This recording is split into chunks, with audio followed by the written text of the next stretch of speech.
Et ça s'enregistre, vous êtes filmé. Tu auras un stabilo aussi? Quoi? Tu aurais des marqueurs? Ouais, d'accord.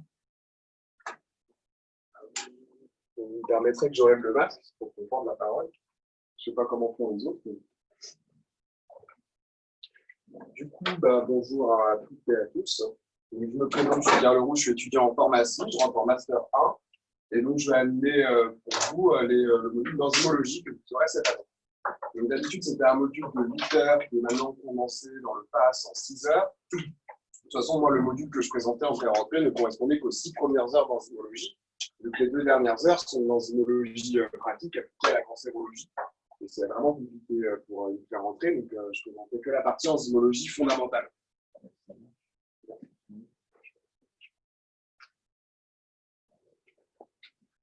Donc, je vous présenterai que la partie enzymologie fondamentale entre aujourd'hui et lundi prochain. Donc, vous aurez le week-end pour regarder un peu ça. En fonction de comment on avance, lundi, vous aurez des petits QCM d'entraînement en début de séance sur le cours d'aujourd'hui. On est bon? Si vous voulez m'interrompre, vous pouvez poser des questions, vous pouvez faire une pause, une pause.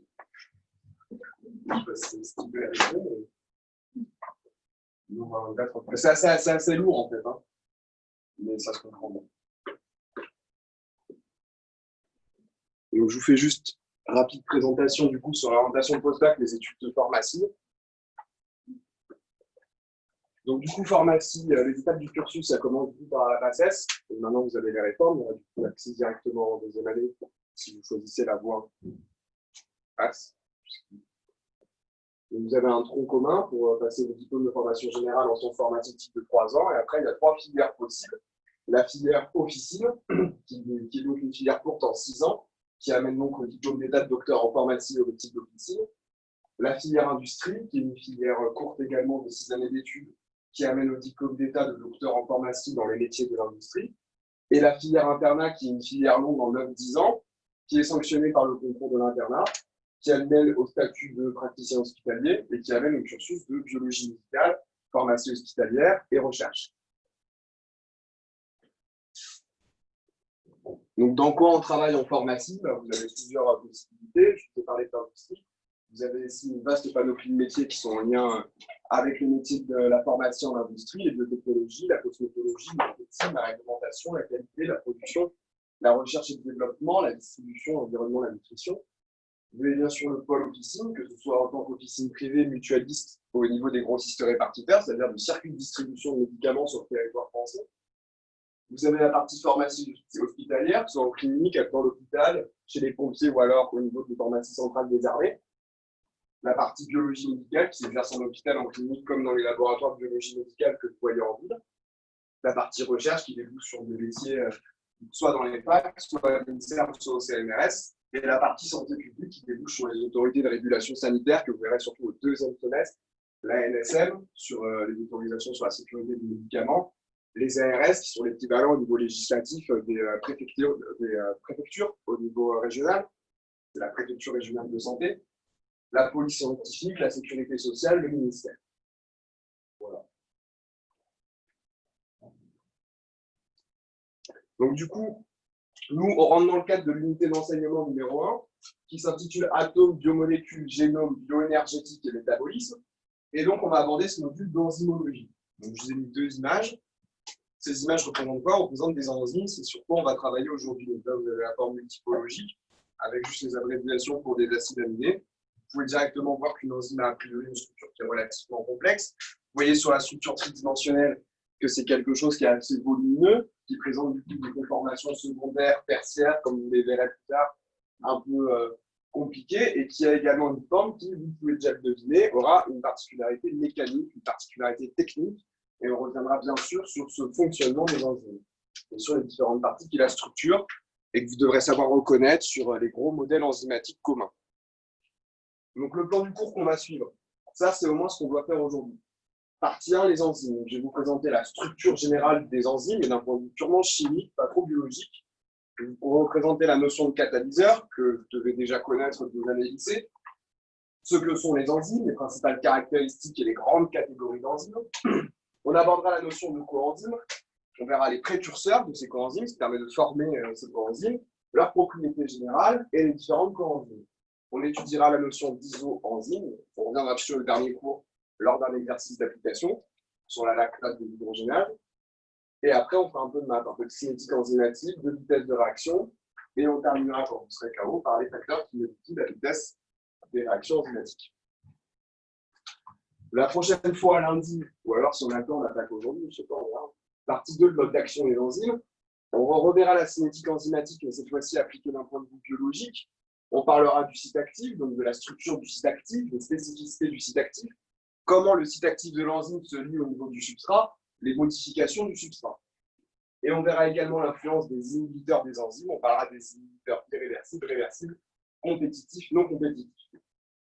Partie 3, application, j'ai sélectionné 2 exemples qui vous sont traités dans le cours, parce qu'en fait, comment j'ai fonctionné, c'est que j'ai pris le module d'enzymologie des 6 premières heures, j'ai extrait tous les exemples, ou presque, les gros, et j'ai choisi d'en traiter que 2 à la fin, pour pas trop vous perturber. Donc, on commencera par la peptidoglycine alpha-amidacine-monooxygénase, qui est du coup un exemple d'application assez compliqué d'enzymologie, mais qui est bien, parce que c'est à la fin, ça permet de voir un peu tout ce qu'on a vu. Et la lactate déshydrogénase, qui est l'application de ce qu'est une isoenzyme, avec une enzyme présente à la fois dans le cœur, dans le milieu, dans partout. On est bon? Donc, partie 1, les enzymes. Donc, c'est la partie la plus chiante. Après, ça sera plus intéressant lundi. Alors, là, la page 2 est là.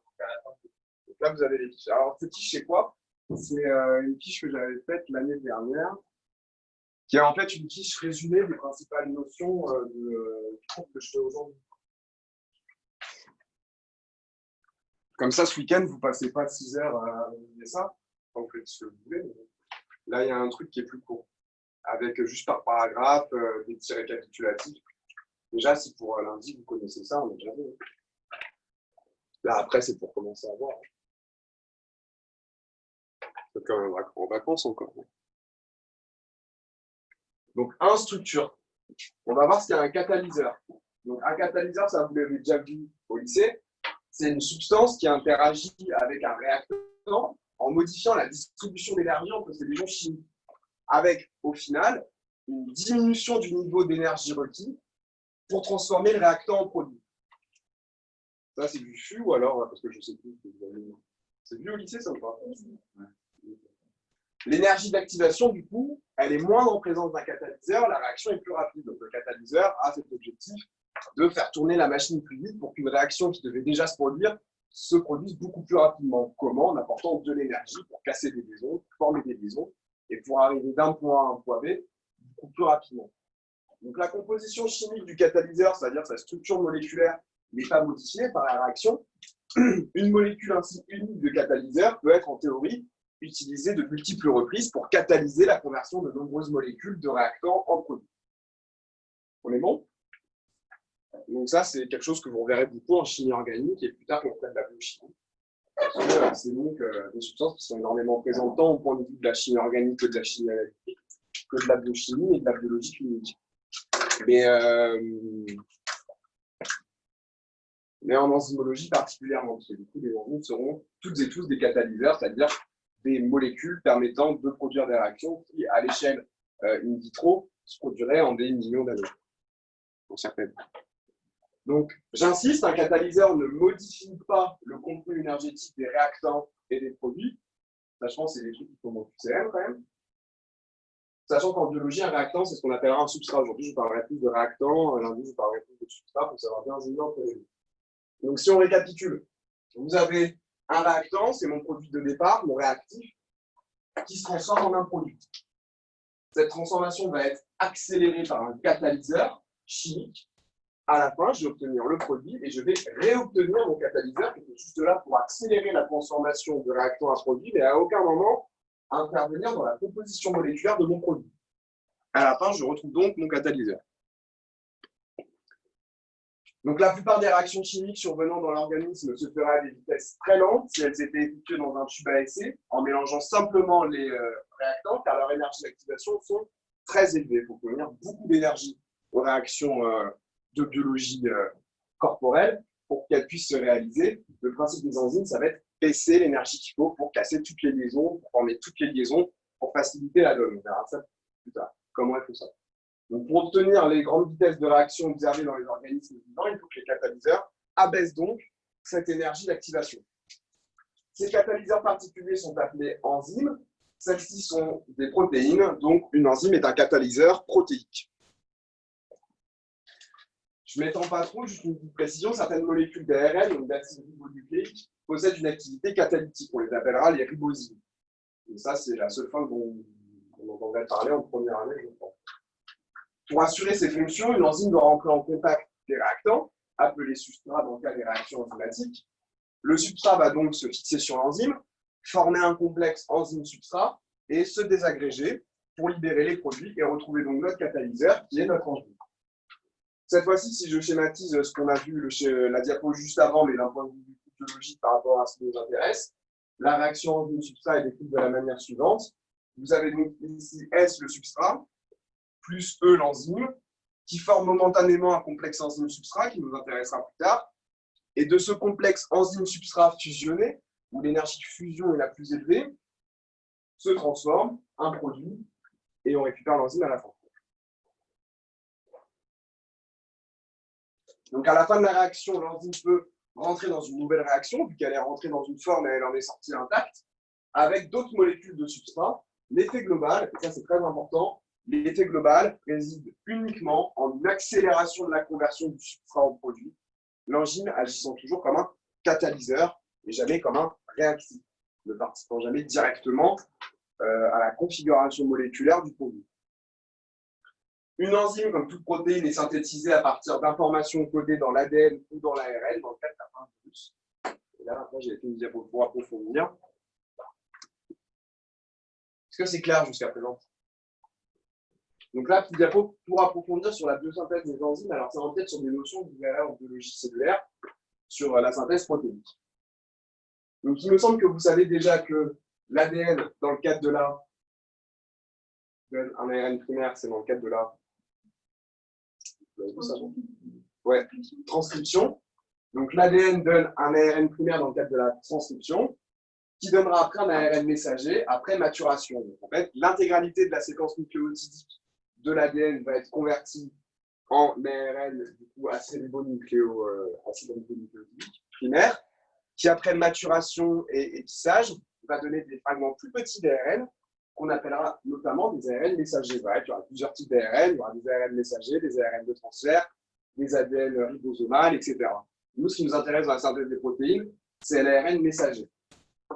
À la fin, cet ARN messager sera traduit lors de la traduction en une pré-protéine de haut poids moléculaire. Alors, le poids moléculaire, c'est quoi? Ça va être, si vous voulez, le gramme par mol, ce que vous avez appelé la masse molaire au lycée. Protéine de haut poids moléculaire, c'est quelque chose qui a une haute masse molaire. Qu'est-ce qui va se passer ensuite? Donc là, on en était là. Donc, une fois que mon ADN a donné mon ARN lors de la transcription, qui a donné après mon ARN messager lors de la maturation et de l'épissage, qui donnera ma pré-protéine lors de la traduction, ma protéine va arriver au niveau de mon réticulum endoplasmique, qui est un organisme cellulaire, va passer ensuite par le Golgi, et ensuite par des grains de sécrétion, qui seront ensuite soit sécrétés, soit amenés au niveau de la membrane plasmique en fonction de l'utilité enzymatique. Tout ça, vous le reverrez en biologie cellulaire, notamment quand on fait le système réticulo-endoplasmique. Donc, si l'enzyme doit être sécrétée, elle sera soluble dans le système endomembranaire, il faut qu'elle soit à l'intérieur, parce que quand ma vésicule va fusionner avec ma membrane, il faut que le contenu de ma vésicule soit relargué à l'extérieur. Dans ce cas-là, mon enzyme devra donc être soluble. Et on pourra la retrouver du coup dans la circulation sanguine. Si elle est à destination de la membrane, elle sera membranaire dans le système endomembranaire. Donc elle sera sur les parois de ma vésicule de sécrétion, histoire que quand celle-ci fusionnera avec la membrane plasmique, elle soit directement apposée au niveau de la membrane du système endomembranaire. Elle va subir lors de tout ce passage des modifications protéolytiques durant son voyage dans le système endomembranaire, et on aura d'ailleurs une maturation ici de mon pré-protéine en protéine, de ma pro-enzyme en enzyme. C'est lors de ce passage dans les organismes cellulaires que mon enzyme devra fonctionner. C'est clair? Sûr? Non? Donc ça, je ne crois pas que je vous pose des QCM dessus. C'est juste une partie que j'ai condensée du coup. Mais vu que c'est de la biologie cellulaire, hein, on peut tout faire à la fois. Donc, les principales caractéristiques des enzymes, je reviens. Une enzyme abaisse l'énergie d'activation d'une réaction, mais ne modifie pas la quantité nette d'énergie qui est apportée au système ou qui est libérée par le substrat au cours de la réaction. Est-ce qu'elle est claire cette phrase ou pas? Oui, dire non. Elle n'est pas claire? Donc, on a dit qu'une enzyme, elle abaisse l'énergie d'activation d'une réaction. Ça, c'est ce qu'on a vu tout à l'heure. C'est quoi l'énergie d'activation d'une réaction? C'est l'énergie qu'il faut que j'apporte pour que ma liaison carbone-carbone soit cassée. J'apporte l'énergie. L'énergie d'activation, ça va être ça, EA. L'ensemble des énergies d'activation pour l'ensemble de mes liaisons qui doivent bouger, c'est mon delta A, EA. C'est donc ce qui est apporté par l'enzyme. Mais à aucun moment, elle va modifier la quantité nette d'énergie qui est apportée au système. La quantité nette d'énergie apportée au système, c'est quoi? C'est que mon réactif représente une certaine quantité d'énergie, mon produit en représente une autre. Dans tous les cas, je vais d'un point A à un point B. L'énergie contenue dans mon produit à la fin est le même. On est OK? Ou qui est libéré, donc ça, on peut le schématiser simplement. Si je représente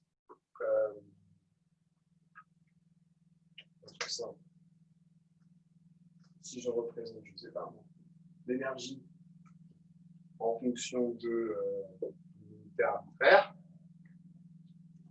vous avez ici vos réactifs, A plus B. On sait que ça doit donner C. Bon, bah dans le cadre normal, dans le corps, voilà, il faut que j'apporte une certaine quantité d'énergie pour avoir C. Donc ça se produit beaucoup trop, de manière beaucoup trop lente parce que la quantité d'énergie est beaucoup trop importante. Le but d'une enzyme, c'est de diminuer cette énergie d'activation. Et là, je vais avoir donc un complexe enzyme-substrat, donc un complexe enzyme A2. OK? Un raccourci. C'est ça, un raccourci sur le chemin. Mais pourquoi elle est obligée d'augmenter? De quoi? La courbe qu'on a tracée. Ah bah, elle est obligée d'augmenter parce que à partir du moment où tu as une liaison moléculaire, c'est-à-dire une liaison entre deux atomes, si tu veux la briser, ou si tu as deux atomes et que tu veux créer une liaison, tu modifies l'état, ça vous le reverrez du coup en thermodynamique, la stabilité du système. C'est-à-dire qu'un système, tout système physique dans l'univers entier tend vers la stabilité. Et si jamais tu as ta liaison carbone-carbone, elle est stable et elle existe parce qu'elle est constituée de peu d'énergie et parce qu'elle est stable dans un environnement qui est donné. Si tu veux la briser pour produire autre chose, tu dois apporter de l'extérieur une énergie qui permettra de briser les orbitales atomiques, de briser les électrons de covalence, les en commun entre les deux atomes, pour permettre d'obtenir quelque chose d'autre. Deux atomes de carbone séparés qui pourront faire d'autres liaisons à côté et donner à la fin ce que tu veux. Du coup, toute réaction chimique va se caractériser par un apport énergétique. On est OK? Donc là, quand je reviens à ma phrase, vous êtes d'accord qu'en voyant ça, une enzyme va abaisser l'énergie d'activation. Donc là, vous avez le delta EA final.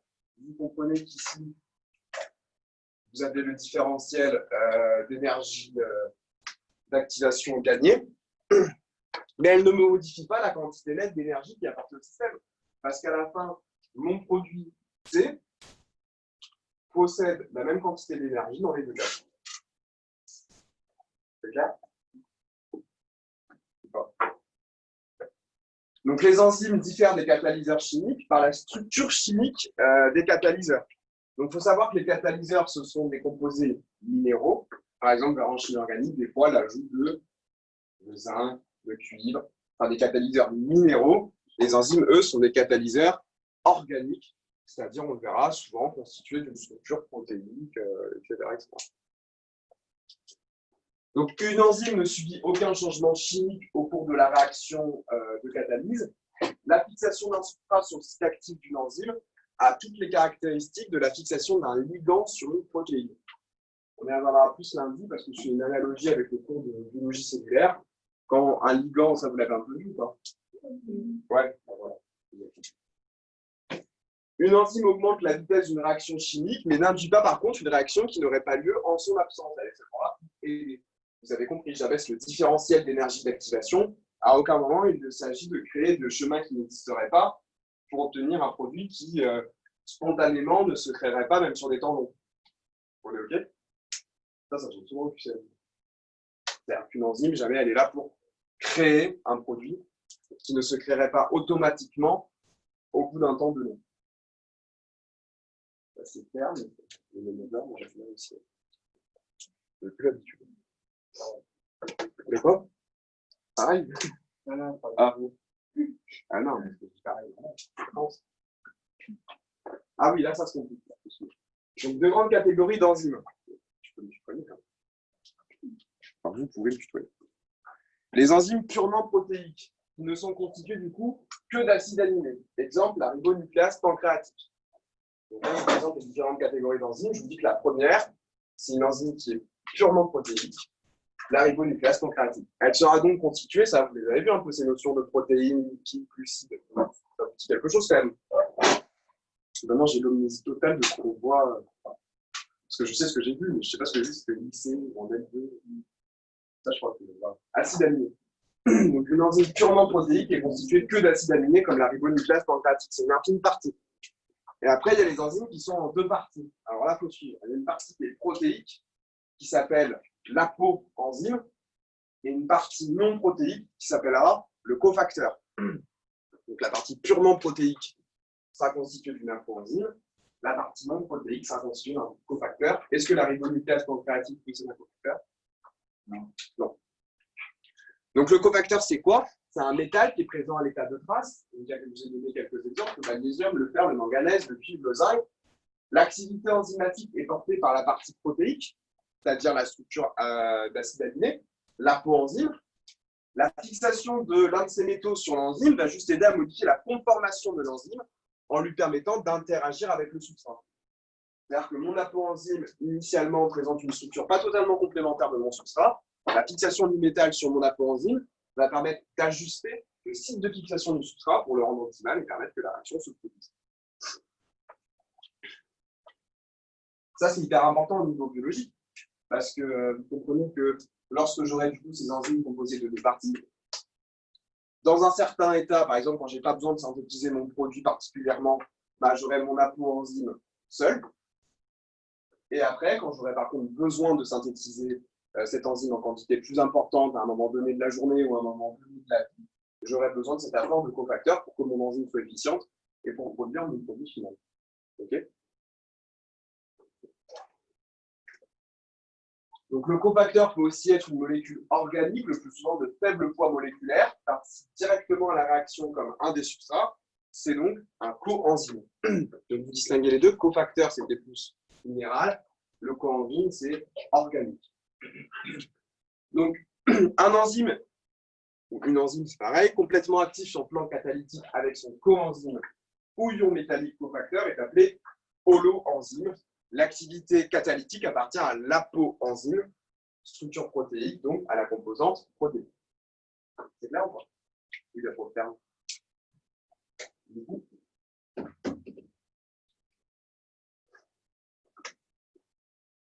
fait chaud dans cette salle.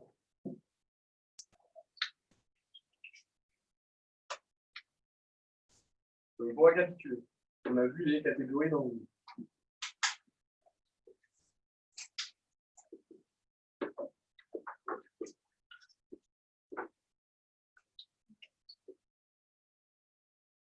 C'était quoi la première type d'enzyme la plus simple?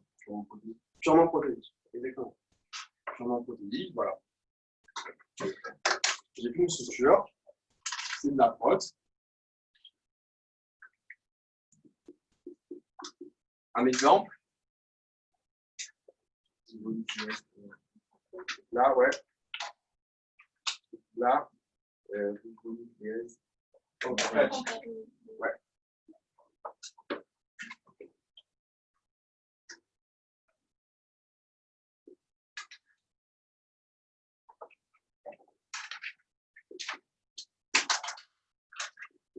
La deuxième partie des grandes catégories d'enzymes, c'est quoi? Elle est en combien de parties? Deux. Et dans les deux parties, il y a combien de possibilités? Deux. C'est-à-dire, dans tous les cas, quelle est la constante commune? Dans chaque enzyme, qu'est-ce que je vais retrouver? une partie protéique. On est OK. Cette partie protéique,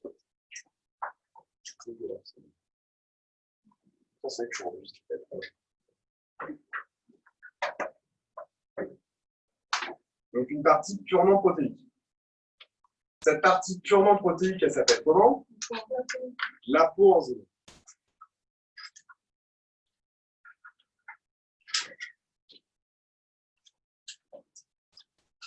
Et quelles sont les deux autres possibilités? Il y a l'ajout du goût d'un autre truc. Ça peut être quoi? Un cofacteur. Un cofacteur, c'est quoi? C'est de quelle nature chimique? Ouais, minéral. Ah non, que minéral. Cofacteur.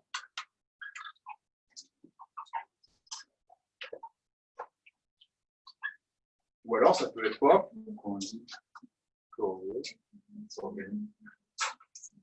Qui est de nature organique.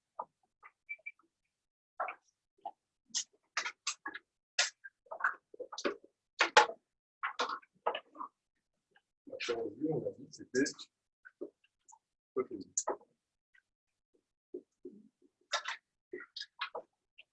Et là, du coup, comment s'appelle le cumul d'une apoenzyme et d'un cofacteur ou d'une coenzyme?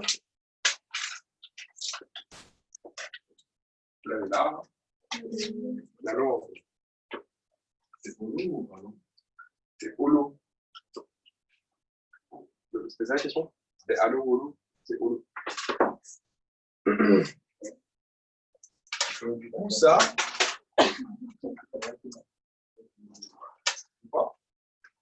Ah non.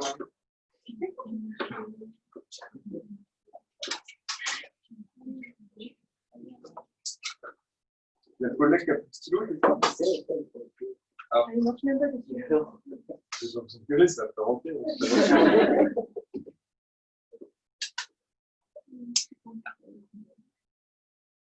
Oh. Bon, c'est plus clair avec ça ou pas? Oui. C'est parfait. Lui, la vie, c'est vraiment Je crois. Oui, une enzyme purement constituée d'une partie protéique. Il n'y a pas de jargon. Une enzyme constituée d'une partie protéique. Je vous laisse reprendre ça du coup parce que c'est pas sur les diapos, c'est pas sur la fiche.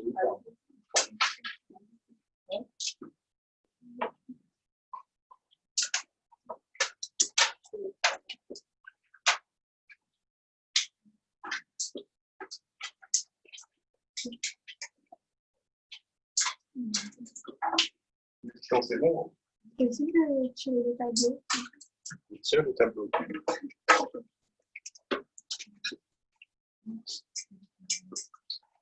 Il n'y aura jamais de question plus simple comme ça.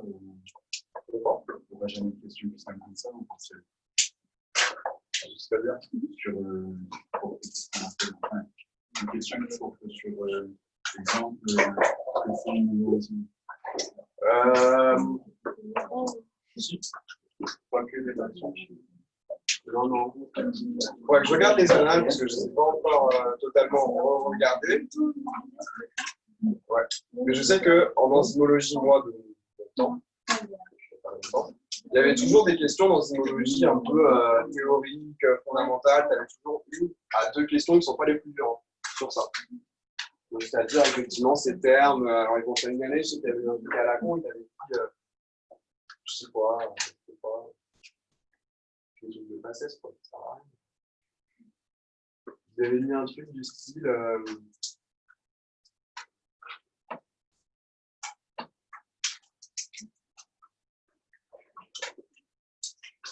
La partie, non, je sais pas, c'était quoi? La partie active, l'apoenzyme de la ribonucléase pancréatique et sa partie active.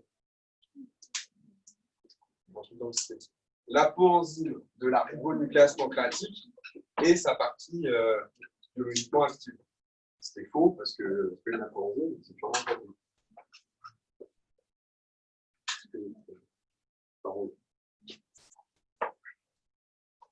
Je peux continuer ou le schéma c'est bon? Donc là, enfin, je vous ai mis juste une petite réaction dynamique hein, pour comprendre un peu de quoi il s'agit. vous avez un réactif, par exemple, sur lequel vous avez spécifié l'adjonction de 2 hydrogènes plus une enzyme E1. Et là, on essaie de voir l'intérêt d'une coenzyme dans une réaction active. Je vous donne un exemple. Vous avez le radical de mon réactif, 2 hydrogènes. Qu'est-ce que vous voyez déjà sur la deuxième partie réactionnelle? Vous voyez que c'est, en termes généraux, le rôle d'une coenzyme, et ça on reviendra tout à l'heure, ça va être sur l'adjonction, le transport de groupes hydrogènes, de groupes électriques, qui vont permettre de fluidifier la réaction, pour permettre vraiment l'intervention de l'enzyme dans la transformation du réactif au substrat. C'est très compliqué à dire, c'est pour ça que ça c'est plus simple. Vous avez ici votre réactif, 2 hydrogènes. Bon, là, vous avez la coenzyme, l'enzyme E1. Pour que l'enzyme E1 agisse, il faut que le réactif soit débarrassé de ces 2 groupements hydrogènes. Vous voyez que le coenzyme, ici, va prendre en charge ces 2 groupements hydrogènes. Ainsi, mon enzyme E2, cette fois-ci, parce qu'elle aura été changée en cours de route, vu que la coenzyme aura une autre action plus particulière, va permettre le transfert de ces 2 hydrogènes sur le côté. C'est clair? C'est pas clair, vous pouvez toujours dire non. Non. Du coup, vous avez ici le réactif avec 2 hydrogènes. Le but de la réaction, c'est que ces 2 hydrogènes, tu les concentres sur ton produit entre autres. Je vais représenter que cette partie-là. Donc, on sait que dans cette réaction-là, il y a un mécanisme d'hydrogénation. J'ajoute de l'hydrogène. Ça peut être, j'ai des liaisons carbone-carbone. Je veux qu'elles viennent de carbone simple. Voilà. J'ajoute 2 atomes d'hydrogène. OK? Là, je passe sur un de chaque côté. Donc, pour comment je réalise cette hydrogénation, par exemple, dans un modèle enzymatique? Ces 2 atomes d'hydrogène sont pris en charge par mon coenzyme. Quel est l'intérêt de ma coenzyme? C'est qu'elle peut posséder, on l'a vu, soit un cofacteur, c'est quelque chose de minéral. Vous imaginez bien qu'avec du cuivre, du manganèse, vous avez fait de l'oxydoréduction. Vous imaginez facilement comment des petites structures comme ça peuvent capter des hydrogènes. Donc, bon, la coenzyme prend en charge ces 2 hydrogènes. Et ensuite, elle permettra par l'intermédiaire d'une enzyme de les transférer sur le produit. Chose qui n'aurait pas été possible sans l'intervention de la coenzyme dans la réaction. C'est clair? C'est toujours pas clair.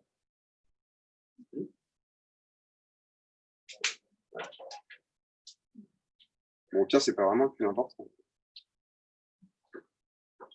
On passe aux 2.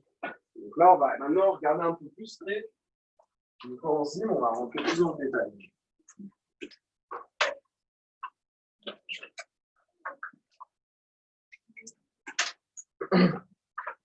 Du coup, je vous libère à 10h55. Je pense que pour une pause de 5 minutes. Ah, c'est bon, là. Les autres collègues sont là, c'est ça?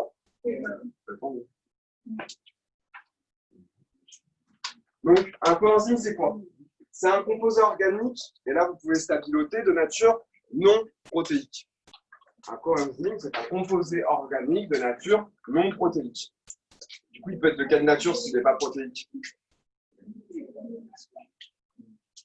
Ouais, mais dans organique, il y a protéique. Si coenzyme, c'est un composé organique de nature non protéique, vous connaissez quoi d'autre qui n'est pas protéique mais qui est organique? Du coup, c'est pas organique. C'est une merde.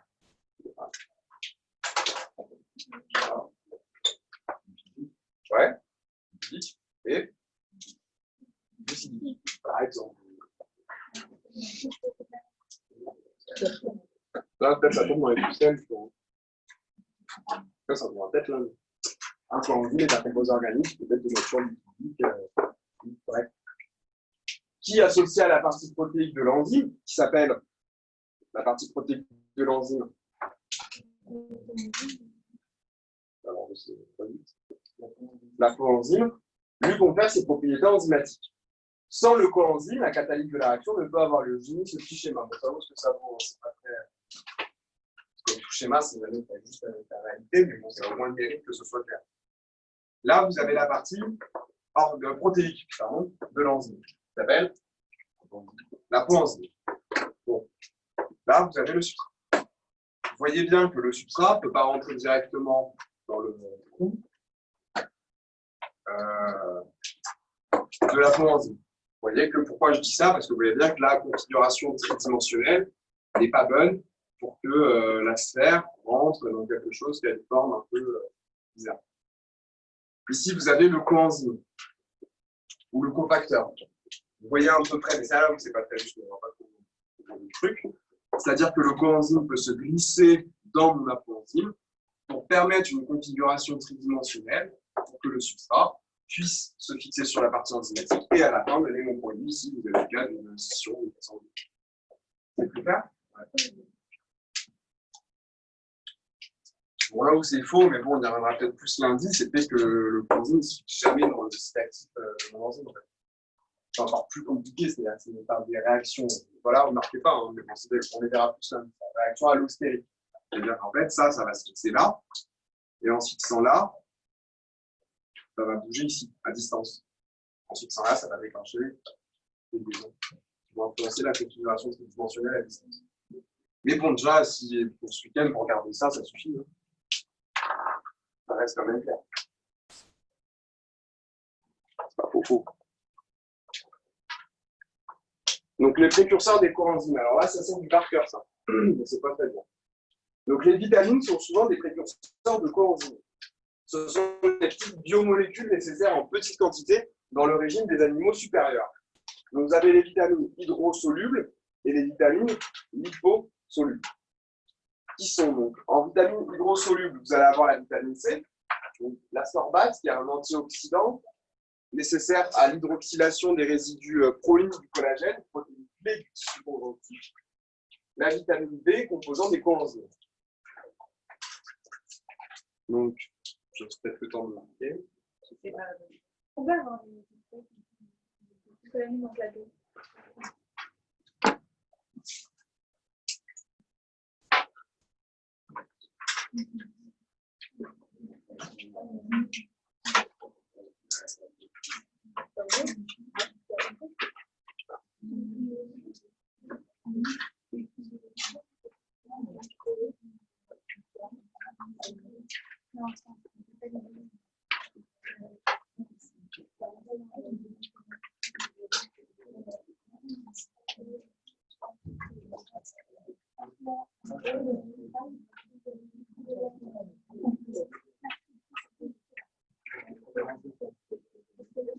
Vous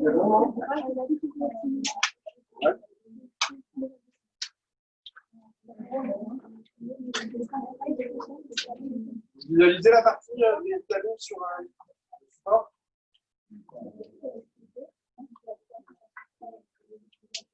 Un substrat et une enzyme. Le substrat, c'est ce qui va permettre c'est ce qui va se fixer dans l'enzyme.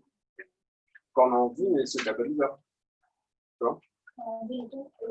Ça, c'est tout ton avis, tu vois, genre, tu as le réactif qui est censé te donner un produit avec intervention de ton enzyme. Le réactif, c'est ton substrat. En biologie. Ton ligand. Ouais. Catalyseur, c'est en chimie, enzyme, c'est en biologie, le réactif, c'est en chimie, le substrat, c'est en biologie. Et l'enzyme, c'est un catalyseur organique. On avance? Entre un coenzyme et une enzyme. Sur une catégorie d'enzymes, qui s'appelle les holoenzymes, il y a une partie purement protéique, une partie pas protéique, qu'on est en train de voir, les coenzymes. Le coenzyme, ça va être une molécule qui va se fusionner, enfin pas fusionner, se fixer à la coenzyme pour permettre la réaction catalytique. De quoi? Voilà. Ça sert que le coenzyme sert uniquement pour permettre à l'enzyme qui en a besoin de réaliser sa transformation enzymatique. Ça sert qu'à ça. Ça va faire comment? Comme on va le voir, comme on l'a vu avec les hydrogènes, ça va capter, ça va modifier le site actif de mon apoenzyme pour permettre qu'il y ait une configuration tridimensionnelle adéquate pour la liaison substrat-enzyme et permettre que la réaction se passe plus rapidement. C'est bon? D'autres questions? Donc là, on était au coenzyme. Du coup, dans la partie holoenzyme, lorsque mon cofacteur est organique, j'appelle ça une coenzyme. On a vu que c'était de nature du coup, non protéique. et on est en train de voir comment là on synthétise des précurseurs. Tout ça vient. C'est quoi un coenzyme? Concrètement, on a vu que les vitamines étaient des précurseurs de coenzymes. Donc, il y a deux types de vitamines, les vitamines hydrosolubles et les vitamines liposolubles. Donc ça aurait une importance si vous faites un peu de la pharmacie, quand vous ferez la pharmacocinétique, pharmacodynamique. Les vitamines hydrosolubles ne sera pas absorbée de la même manière que les vitamines liposolubles. Donc, si vous avez votre tube digestif avec votre tube digestif qui est majoritairement du coup aqueux, donc hydrophile, et les membranes mucosales intestinales qui sont majoritairement lipophiles, une vitamine liposoluble passera plus facilement du coup ma paroi, mais sera plus difficilement soluble dans mon tube digestif, donc arrivera moins bien au niveau de l'intestin grêle, du iléum. Alors que une vitamine hydrosoluble sera très bien soluble ici, mais elle aura du mal à passer la muqueuse intestinale. Et ça, après, ça joue sur les combinaisons de médicaments. Ouais, à partir. Donc, les vitamines hydrosolubles et la vitamine C. Ascorbate, vous savez que c'est un antioxydant, la vitamine C, nécessaire à l'hydroxylation des résidus proline du collagène, quand une clé du tissu conjonctif. Vitamine B, composant des coenzymes. Et dans les vitamines liposolubles, la vitamine A, précurseur du rétinal, la vitamine D, régulateur du métabolisme du calcium et du phosphore, la vitamine E, antioxydant des membranes, la vitamine K, acteur de la carboxylation du glutamate. Ça, vous apprenez tout ça? Parfait.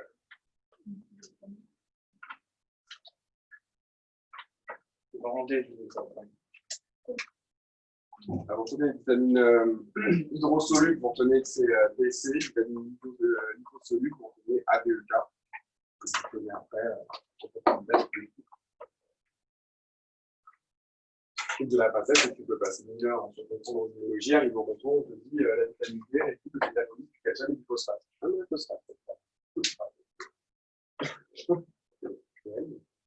C'est comme ça. Donc ça par cœur, du coup. Donc ça, c'est sur la fiche, je vous passe. Donc, propriétés générales, quelles sont les propriétés générales d'un coenzyme?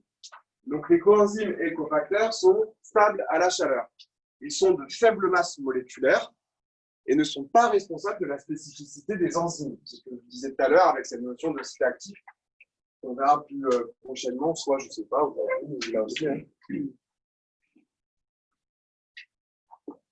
Ils sont là pour aider les enzymes à avoir la réaction catalytique. C'est clair? Ouais? Non? À l'inverse des substrats qui sont transformés en produits durant la réaction enzymatique, les coenzymes finissent toujours par retrouver leur état initial. On est bon? C'est ce qu'on a vu, l'enzyme intervient dans la réaction, du coup, à la fin, elle ressort identique, le coenzyme, c'est pareil. L'atome de cuivre qui est cofacteur qui arrive dans la réaction, il ressort, il a un impact pour même de oxydation. Une même enzyme telle que l'ATP, l'adénosine triphosphate, ça vous l'avez vu ou pas? Parce que ceux qu'on fait SK2. Ouais. Peut-être utilisé par des enzymes de spécificité différentes, nous exerçant le plus souvent un même type d'effet sur. Mais exerçant le plus souvent un même type d'effet sur le substrat. La reconnaissance est liée à la structure de la coenzyme. Est-ce que c'est clair ça? C'est du chinois. C'est du chinois. Donc l'adénosine triphosphate, c'est quoi? Ceux qu'on fait SK2, allez-y. C'est une forme de stockage de l'énergie chimique. C'est-à-dire que vous avez l'adénosine qui est une base injectée,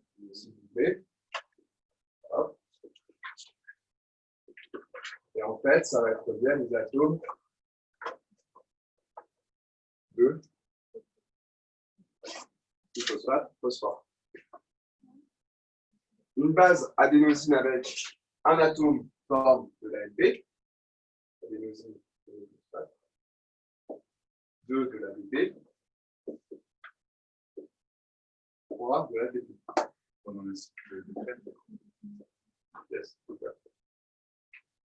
L'énergie, elle est où? Elle est là, dans les liaisons. Parce que ça, c'est une liaison entre, en fait, Brex, des atomes de carbone dans une configuration spéciale, et ici, mon atome phosphate. Ça demande une très grande quantité d'énergie pour garder quelque chose comme ça stable. Donc, c'est stocké comme ça. Donc, l'ADP, une molécule très très riche en énergie, elle a 3 liaisons.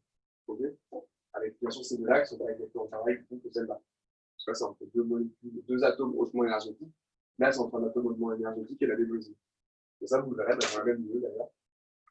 Je ne sais plus dans quoi. Et en fait, pour libérer de l'énergie, bah, si je romps cette liaison-là, bah, je libère l'énergie qui était contenue ici, et ça me fait un carburant cellulaire pour les réactions. Voilà. Donc, un même coenzyme, on vous dit tel que l'ATP, peut être utilisé par des enzymes de spécificité différentes. C'est-à-dire que je vous ai dit comme quoi, la caractéristique d'une enzyme, c'est quoi? C'est qu'une enzyme va catalyser un seul type de réaction. A plus B donne C, ça sera fait par une enzyme. D plus E donne F, ça sera fait par un deuxième type d'enzyme. Il y a une spécificité dans l'enzymologie, ça vous l'avez compris. C'est qu'une enzyme, une réaction.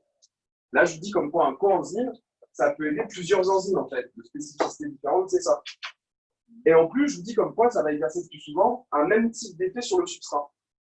Donc, la reconnaissance est liée, vu que la reconnaissance est liée à la structure de la coenzyme.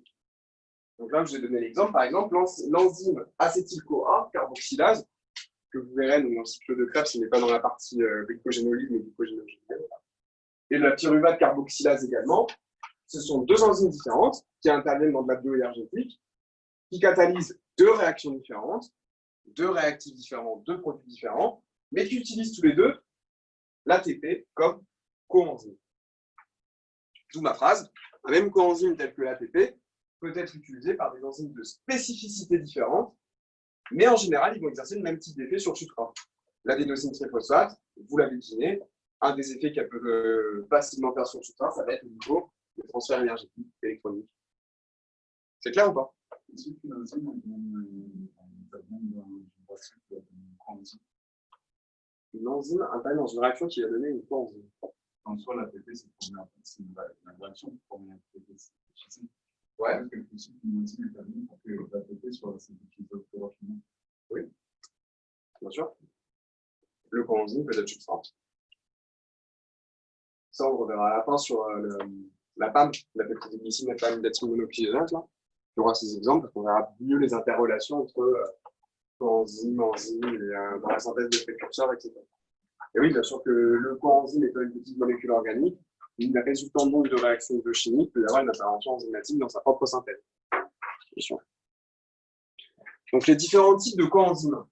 Bah, les réactions auxquelles participent les coenzymes sont souvent des réactions de transfert d'électrons, de protons, on les a dit tout à l'heure, avec ces deux hydrogènes, de groupements de phosphate et servent d'accepteurs temporaires. Vous avez rappelé ce que je vous ai mis en bas tout à l'heure.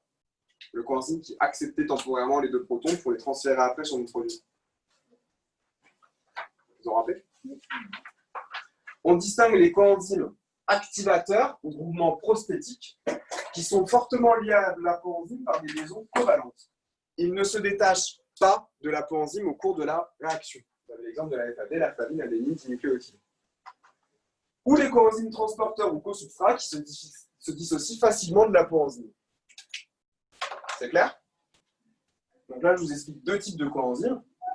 Donc, soit il y a des coenzymes qui sont liés ad vitam aeternam sur la coenzyme par des liaisons covalentes, des liaisons fortes, formant donc ce qu'on appelle des coenzymes activateurs ou des groupements prostétiques. Un groupement prostétique, c'est une coenzyme liée de manière covalente à la structure protéique enzymatique qui est la coenzyme. Soit vous avez des coenzymes qui vont se lier de manière temporelle, c'est-à-dire un coup oui, un coup non. Ce sera des coenzymes transporteurs ou co-substrats. On est bon? Donc là, voilà, soit c'est lié par des liaisons fortes, et ma coenzyme sera du coup mon groupement prostétique, là. Soit c'est lié du coup par des liaisons faibles, et donc ce sera transporteur, co-substrat, etc. Ok, donc encore deux types de classification ici. C'est quoi des liaisons faibles en chimie?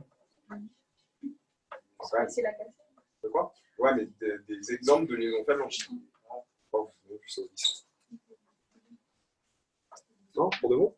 Liaison hydrogène. Ouais, liaison hydrogène. Pas d'autre. Van der Waals, ouais. Hydrophobe. Électrostatique. Non? Ulan.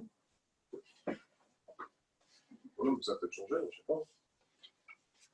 Des liaisons faibles, c'est-à-dire pourquoi vous avez compris par exemple le truc. Hein.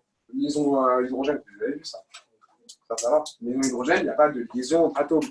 C'est que des forces électroniques qui permettent, vous avez vu, avec des énergies partielles delta plus, delta moins, au niveau justement, qui permettent de créer un moment des instants de rapprochement moléculaire dans des structures isocovalentes, à des niveaux communs d'électrons de valence, et vous verrez même cette année qu'il y a des orbitales atomiques qui fusionnent. C'est fort, c'est faible. Groupement prosthétique, j'aurai des liaisons fortes. C'est lié, si vous voulez. Dans les coenzymes transporteurs co-substrat, ce sera des liaisons faibles, facilement du coup cassables et mobilisables. C'est clair? Bien sûr?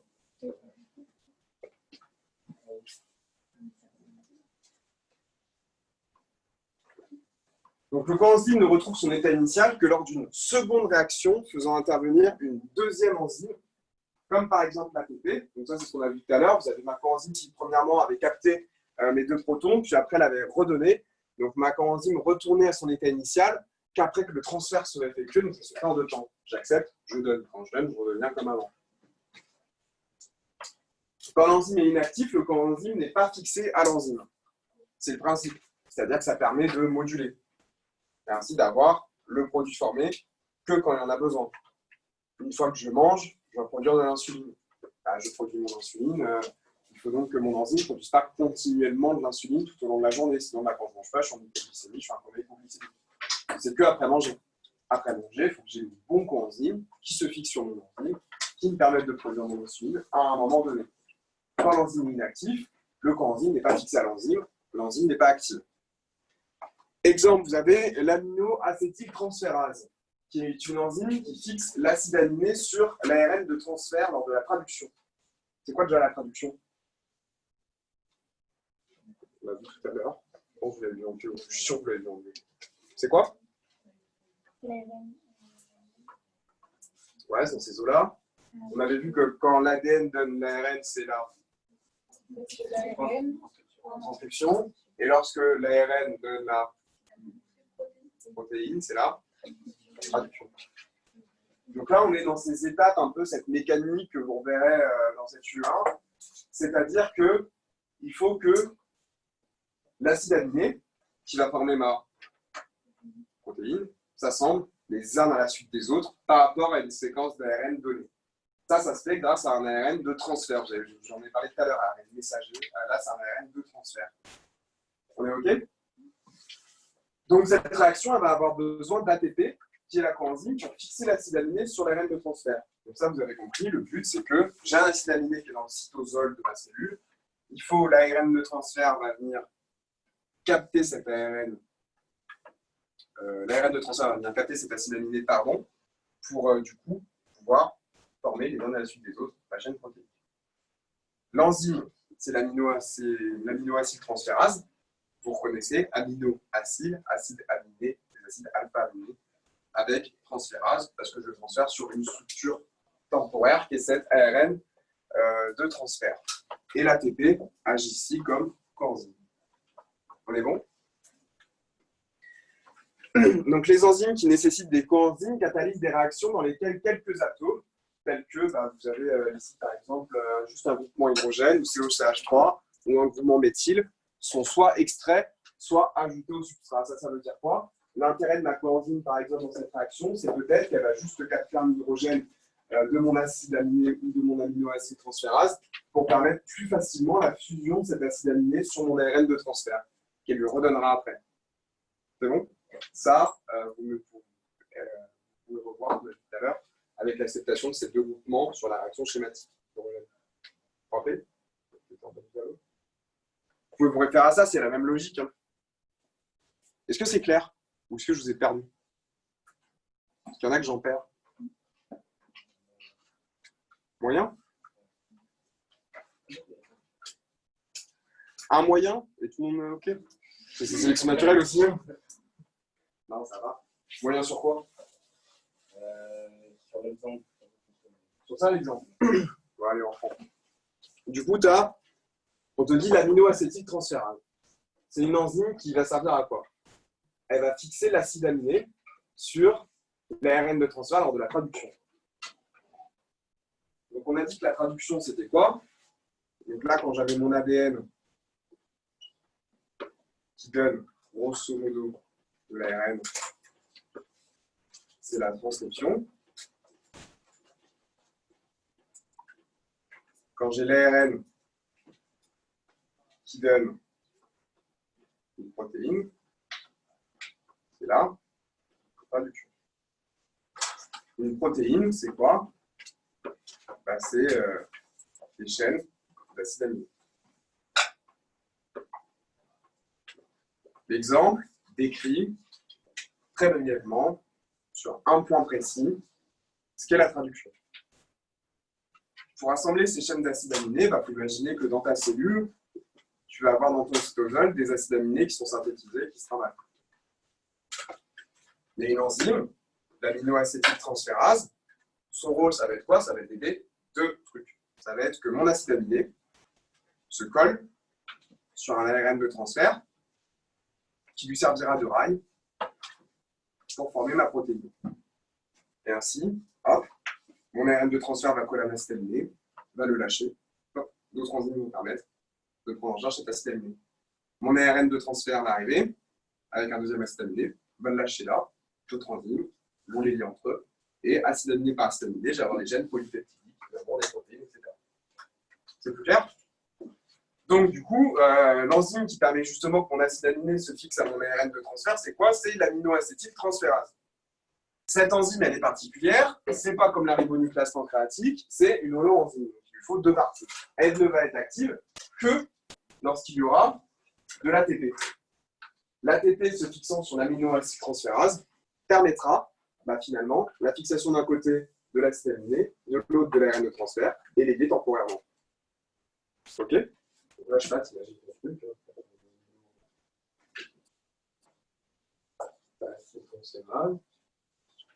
Hop. Tu as la fixation de ton ATP quelque part. Hop. Qui permet que tout soit opérationnel.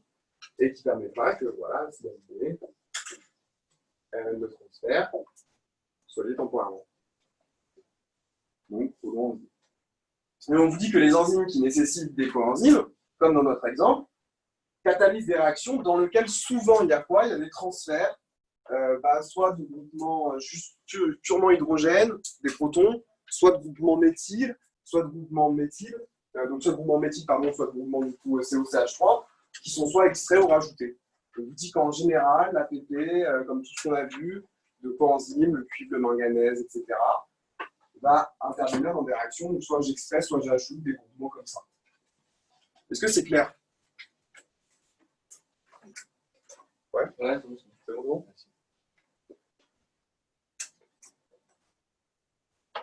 Donc on en a fini avec les coenzymes, maintenant on va voir les isoenzymes, ça va être très rapide. Donc on verra un exemple lundi.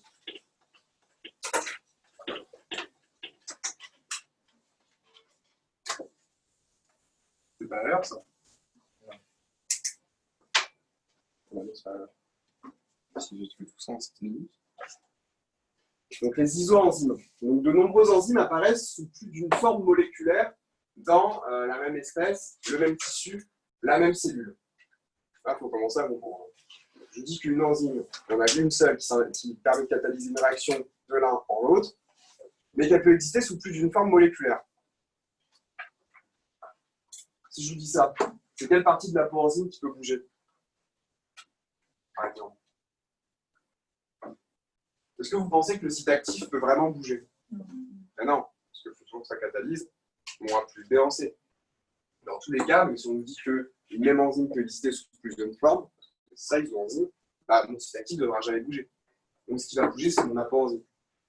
Des fois, l'apoenzyme, il faut imaginer, mais ça on le reverra plus spécifiquement lundi, que c'est une configuration de chaînes polypeptidiques enchevêtrées dans une forme qui sera plutôt globulaire.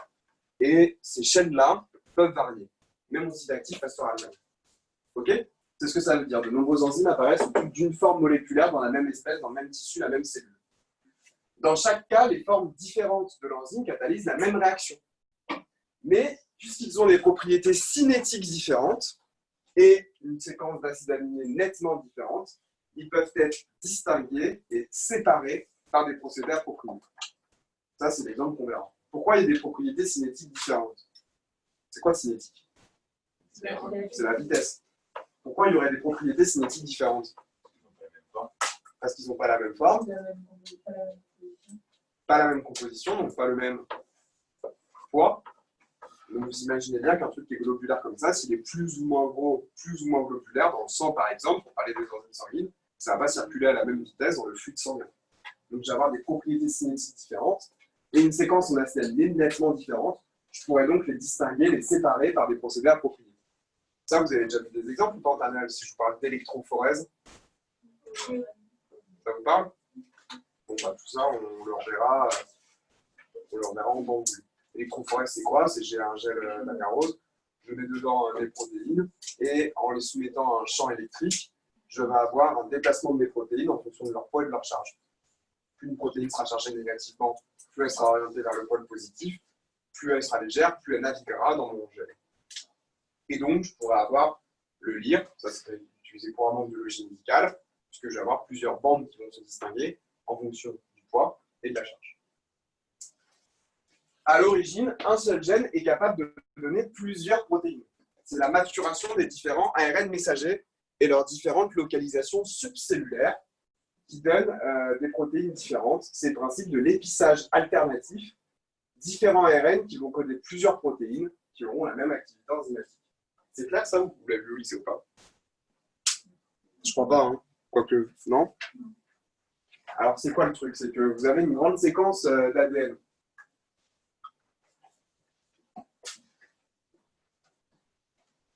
Sauf que vous savez quand même sûrement que la notion d'ADN et de gène mosaïque.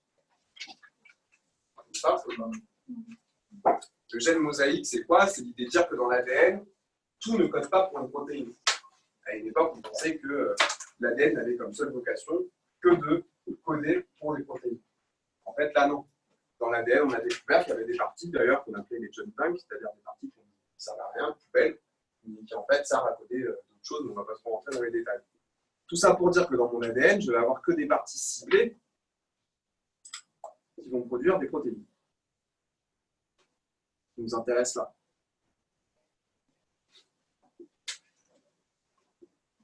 Sauf que du coup, lors de la transcription, quand j'ai mon ARN, le but, ça va être un mécanisme enzymatique qui va prendre nucléotide par nucléotide pour le convertir en ARN. Vous savez la différence entre les deux quand même.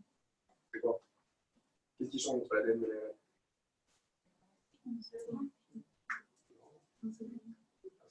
C'est lequel?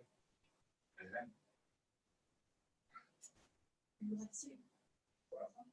Donc, là, vous avez déjà l'acide désoxyribonucléique. Le sucre ici, c'est le voilà, acide ribonucléique, c'est le glucose. Le glucose, c'est un pentose en 5 carbone. Et c'est le fait qu'ici, il ne soit pas déshydroxygéné. Et en plus, c'est le changement de cet acide aminé, c'est-à-dire que la thymine est transformée en uracile. Donc en fait, l'ADN en ARN, c'est un truc tout con, hein, c'est du décodage. Ça va se transformer, c'est-à-dire que vous allez voir le mécanisme, vous avez vos deux branches qui s'ouvrent, un complexe enzymatique qui va reproduire chacun des emparents et le traduire en un langage ARN. Donc pourquoi en fait à la base il y a ça dans le corps? Ça sert juste à une chose, c'est que pour ça, vous avez compris que le lieu de la traduction c'était le cytosol de la cellule. Mon ADN il est dans le noyau. Le seul but de l'ARN, c'est juste de permettre d'avoir des molécules plus petites qui passent à travers les pores nucléaires pour pouvoir sortir. C'est le but. Ok?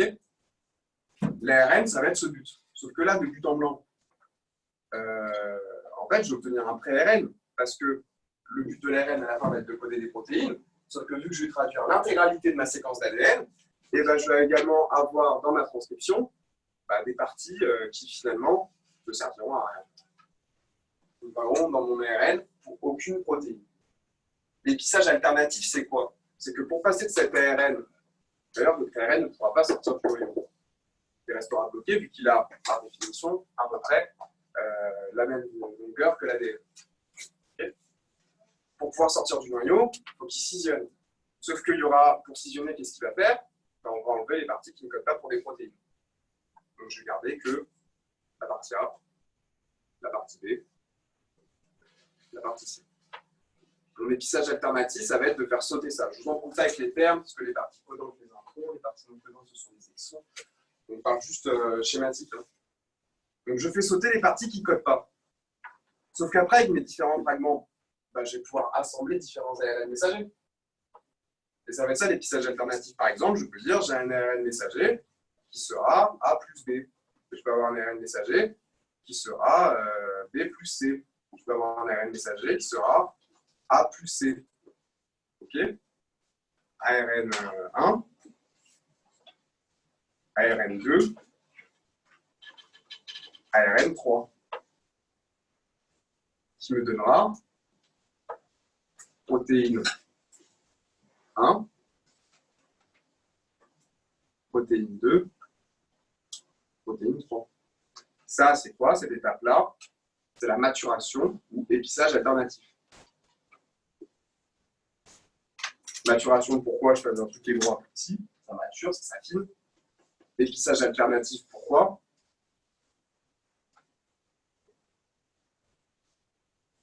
Bon, épissage, c'est un peu compliqué.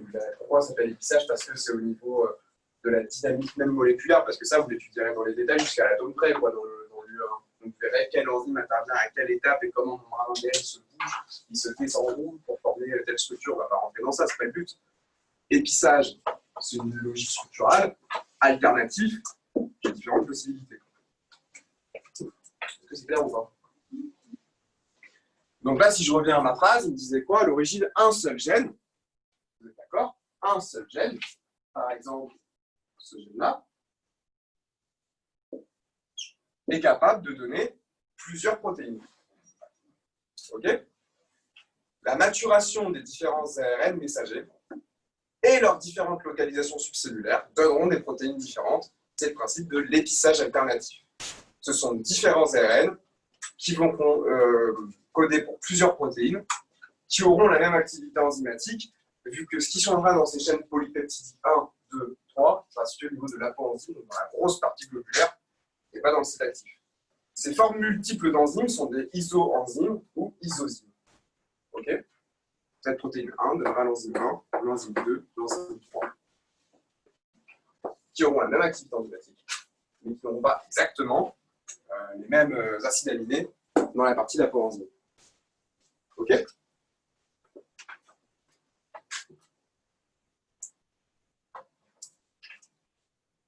Donc ça, après, ce sera l'exemple qu'on traitera lundi. Par exemple, de la lactate déshydrogénase.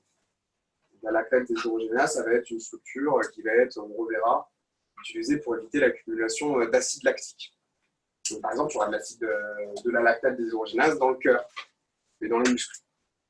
Vous l'avez vu, c'est un peu cette fermentation lactique et tout. Non, c'est que les bio, c'est ça. Bon, bref, on verra ça. Et en fait, c'est logique quand on y pense que l'enzyme qui évite d'avoir le pic d'acide lactique quand on court ou au niveau du cœur en cas de faible oxygénation cardiaque ait des propriétés différentes. Vous imaginez qu'une enzyme dans le cœur et une enzyme dans le muscle vont devoir avoir des caractéristiques biologiques, physico-chimiques légèrement différentes pour s'adapter à leur milieu. Ce qui bougera entre les deux, on aura exactement la même réaction. Détruire mon acide lactique pour retourner en pyruvates peroxydase et rentrer dans le cycle de Krebs. Là, ce qui arrivera, ce sera cette structure apoenzyme qui sera légèrement différente. Ce qui nous intéresse en biologie médicale, c'est qu'on pourra faire ces examens, comme j'ai parlé là, d'électrophorèse, pour voir en quoi elles sont différentes, pour voir dans quelle quantité elles sont et pour pouvoir les distinguer les unes des autres. C'est clair? Pas du tout. Non? Ah. Là, clairement. Non, vraiment, c'est clair ou pas? Oui. Des questions? Non? C'est stressant de se voir comme ça, avec je passe. On passe à la cinétique enzymatique. Donc là, j'ai dit qu'on allait l'articuler d'un point de vue purement chimique, physique, pas très bio. Donc, pas très intéressant non plus. Et on verra vraiment les trucs cool lundi.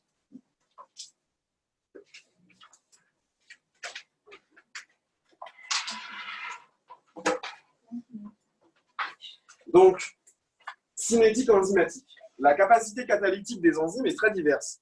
L'activité catalytique d'une enzyme va être mise en évidence par sa cinétique, parce que vous avez compris que ce qui nous intéresse en enzymologie, c'est juste une question de vitesse. Ça se produit plus ou moins vite. Donc ça, l'activité catalytique d'une enzyme va être mise en évidence par l'étude donc de sa cinétique, de sa vitesse réactionnelle, c'est-à-dire par la vitesse à laquelle elle catalyse une réaction dans différentes conditions expérimentales.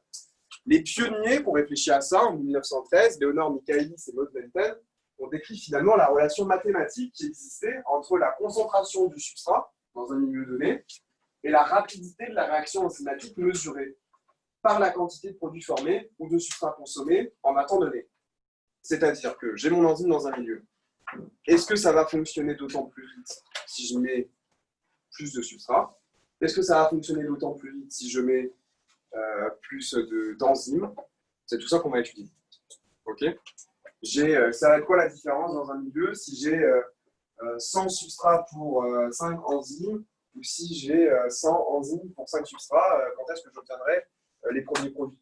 Ça, c'est des relations mathématiques, ils ont réfléchi sur ça pour donner une équation globale qu'on verra tout à l'heure. Donc, on a déterminé la vitesse initiale pour une série de mélanges contenant la même quantité d'enzymes pour des quantités croissantes de substrats. On voit que la vitesse initiale de la réaction varie beaucoup avec la concentration du substrat. Cet effet repose sur la capacité de chaque enzyme. On va passer à la suite parce qu'après cette diapo s'éclaircira. Alors là, il faut se concentrer. Lorsque la concentration du substrat est faible, les molécules d'enzymes sont soumises à un nombre relativement limité de collisions avec le substrat pendant un temps donné. Les molécules de substrat sont le facteur qui limite la vitesse. Est-ce que c'est clair? Ça, il faut le schématiser, hein, c'est visuel. Hein. On vous dit. Donc là, ce qui nous intéresse, vous l'avez compris ce que c'est la cinétique enzymatique. J'essaye de voir quand est-ce que ça va se produire plus ou moins vite en fonction de la quantité de substrat, de la quantité d'enzymes, etc. Lorsque la quantité de substrat est faible, donc là, j'ai une quantité de substrat qui est faible. Quelques substrats pour une enzyme donnée. On vous dit là, c'est que vu que la quantité de substrat est faible, et que vous savez que du coup, la concentration c'est N sur... Ah non, c'est vrai que vous n'avez pas passé bac. Ah non, il y a Covid. Ouais. Ah ouais, d'accord. Je n'ai même pas capté. Chaud. Donc C est égal à N sur V. Donc, je peux directement relier ma concentration à la quantité de... Donc, je peux directement, vous comprenez que quand ma concentration de substrat est faible, je peux l'assimiler à une quantité de mol faible, et donc par le nombre d'Avogadro, à un nombre de substrats faibles. Donc, lorsque la concentration du substrat est faible, les molécules d'enzymes sont soumises, du coup, à un nombre relativement limité de collisions, parce que pour que les trois arrivent à taper pile au même moment ma molécule de substrat dans mon carré, il y a moins de chances que si elles étaient 100, mais des substrats. Vous comprenez? Les molécules de S sont ainsi le facteur qui limite la vitesse. Donc, lorsque la quantité de substrat est faible au début de la réaction, c'est le substrat qui limite la vitesse. C'est clair? Parce que dans tous les cas, la concentration, c'est un facteur cinétique. Ouais. Et parce que justement, la quantité de substrat est tellement faible comparée à ma quantité d'enzyme que ça va être la quantité d'enzyme qui sera le facteur du coup, constant et la quantité de substrat qui sera le facteur limitant. Ok. Vous pouvez imaginer par exemple que l'enzyme c'est un caissier ou une caissière.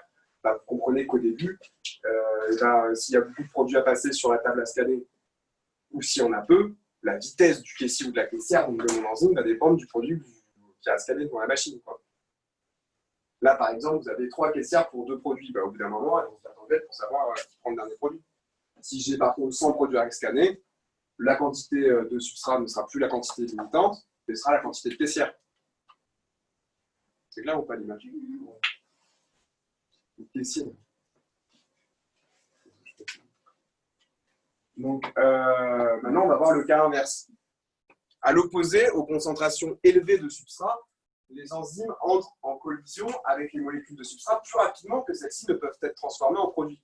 C'est-à-dire que mes enzymes ne peuvent être libérées. Lorsque le substrat est très concentré, les molécules enzymatiques individuelles travaillent donc à leur capacité maximale, donc dans le cas, la vitesse est limitée par les molécules d'enzymes. C'est clair ça, les deux premiers paragraphes ou pas? Ou pas du tout? Parce que je sais qu'en général, c'est des trucs où ça plante. Lorsque ma quantité de substrat est élevée, j'ai plein de substrats. Ma quantité limitante, ça va être quoi? Ça va être mes enzymes, parce que normalement, mes enzymes vont prendre des complexes enzymes substrats, et le temps qu'elles prennent des produits, et ben, elles sont occupées, ce sera le facteur limitant. Ok? Ça, je vous explique ça parce que gros, ça tombe en QCM tout le temps. Mais vous êtes d'accord que ce pas des trucs qu'on apprend par cœur, des trucs qui se comprennent. Quand vous voyez l'item, il faut le réfléchir. Il ne faut pas réciter la phrase, parce que si vous commencez à apprendre par cœur les trucs que vous pensez que c'est limitant, vous n'allez pas vous en sortir. Ça, c'est des trucs qui s'imaginent, qui se comprennent. Le but de la PACES, c'est remplacer le maximum de par cœur par de la compréhension comme ça. Ça, vous voyez l'item, bah, vous savez que là, je vous l'explique tellement, mais sans que je l'ai devant la feuille de concours, bah, vous en rappelez, parce que vous l'avez compris. Ok? Donc, quand la concentration de substrat est élevée, le facteur limitant, c'est la quantité de substrat. Parce que justement, les 3 caissières n'ont que 2 produits à scanner, donc il faut que j'ai plus de produits si je veux que ma réaction continue à rythme constant. Et lorsque j'ai par contre une quantité de substrat élevée, le facteur limitant, c'est la quantité d'enzymes. Si j'ai 100 clients qui débarquent au supermarché l'après-midi, bah, le facteur limitant de la sortie de ces clients du supermarché, ça va être le nombre de caissiers et de caissières que j'aurais mis au poste de travail. Ok? Est-ce que c'est un clair, mais genre collectif, quoi? Ouais. Alors, troisième paragraphe, lorsque la concentration du substrat augmente progressivement, l'enzyme se rapproche d'un état de saturation. La vitesse à ce point théorique de saturation est la vitesse maximale appelée Vmax. Parce que vous avez compris que certes, au début, quand je mets ça, à l'instant t égale 0, lorsque je les mets là-dedans, bah, je vais forcément avoir une dynamique qui est croissante. Sauf qu'au bout d'un moment, tous mes enzymes seront occupés par une molécule de substrat, et donc, ma dynamique croissante va finir par ralentir et donner une courbe qui sera constante. Ça va pas être une cinétique linéaire, ni même une fonction infinie. Ça va être une fonction qui va être parabolique. On est bon? Hyperbolique. Ça, ce sera plus simple à voir sur les schémas. Voilà.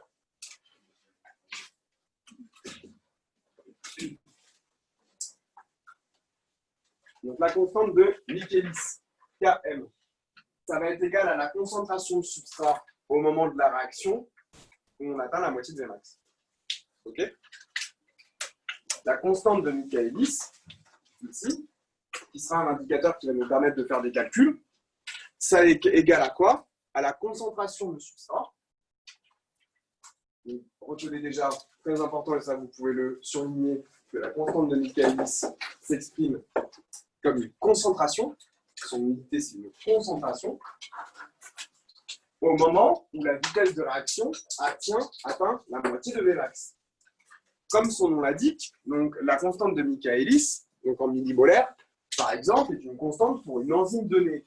L'importance de la constante de Michaelis, c'est qu'elle va permettre de donner pour chaque enzyme une idée sur sa cinétique, de manière chiffrée. C'est une constante pour une enzyme donnée. Elle est indépendante, vous voyez dans la réaction, elle est dans l'équation, pardon, elle est indépendante de la quantité de substrat et de la quantité d'enzyme. Elle est vraiment propre à sa cinétique. On se base sur la Vmax. Donc ça, c'est hyper cool. On a une donnée chiffrée qui permet de nous donner une indication sur une cinétique d'une enzyme en étant totalement dépendant de la quantité de substrat et de la quantité d'enzyme. C'est plutôt pas mal. La meilleure estimation de la relation entre Vmax et Km est donnée par l'équation de Michaelis et Menten. Vous avez ici cette équation qui permet de relier Vmax à Km, que l'on peut utiliser pour tracer le graphique. C'est-à-dire que là, ça va être très important. Plus Km est petit, plus l'affinité est grande entre enzyme et substrat, et inversement. On va y aller progressivement. L'équation de Michaelis et Menten, c'est quoi? Alors ça, est-ce que vous avez besoin de l'apprendre? Je ne me rappelle plus. Bah, au cas où, apprenez-la, c'est pas perdu. Vous avez V qui est égal à Vmax fois la concentration en substrat sur concentration en substrat plus Km. Si la concentration de substrat va être égale à Km, vous avez donc V qui est égal à 1,5 Vmax. Ce 1,5 Vmax, que l'on peut donc relier à Km, puisque Km va être égal du coup à 1,5 Vmax. La formule du Km. C'est la démonstration mathématique pour expliquer que Km est égal à Vmax sur V. Sur le graphique ici, je ne sais pas si vous voyez bien, je ne pense pas. Non? Parce que c'est un truc que j'avais fait, scanner, rescanner, mais ça projette mal. Vous voulez que je le refasse ou alors c'est bon là? graphique, ça va, c'est juste. C'est les écritures? Bon. Là, vous avez la vitesse de la réaction en ordonnée. En abscisse, vous avez la concentration en substrat. On est bon? Ici, vous avez l'exemple de courbes, dont une qui décrit une cinétique enzymatique. D'abord, je la refais. Donc là, je vous ai dit que vous avez la vitesse de la réaction, et ici, vous avez la concentration en substrat. Première courbe, quelle est la cinétique d'une réaction sans catalyseur? On l'a vu, c'est long. Pour que mon substrat soit transformé en produit, la réaction finira par se produire, mais elle va se produire de manière très lente dans le temps, vu que l'énergie d'activation est trop élevée, et qu'il faudra du temps pour pouvoir l'atteindre, et pour pouvoir avoir la conversion de mon substrat en produit. Ok? La cinétique michaélienne, la cinétique enzymatique, ça va être de cet ordre-là. Ça, c'est très important. C'est-à-dire que lorsque vous mettez dans un tube et que vous effectuez des mesures de cinétique expérimentale, vous obtenez une courbe comme ça, entre la vitesse et la concentration. Ça ressemble à une cinétique de michaélienne. Donc, à un comportement enzymatique. Parce qu'on va voir qu'en lisant cette courbe, on pourra retrouver le mode de fonctionnement des enzymes. Et en fait, là, c'est intéressant dans cette partie, c'est comprendre comment, à partir de ça, on peut déterminer que une enzyme fonctionne selon un site actif tridimensionnel complémentaire au substrat, à partir d'une simple courbe.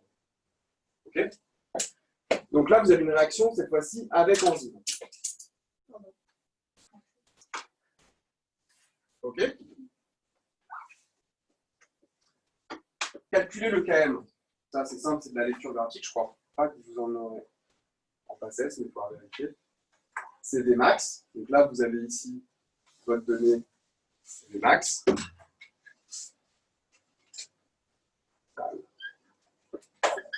Vmax. Vous prenez Vmax sur 2. Vous lisez votre Km. C'est bon pour la partie un peu... on appelle ça fonction. Est-ce que la probe, à un moment donné, elle va toucher Vmax? D'accord. Est-ce que la probe, à un moment donné, elle va toucher Vmax sans rester en dessous? Bah ça,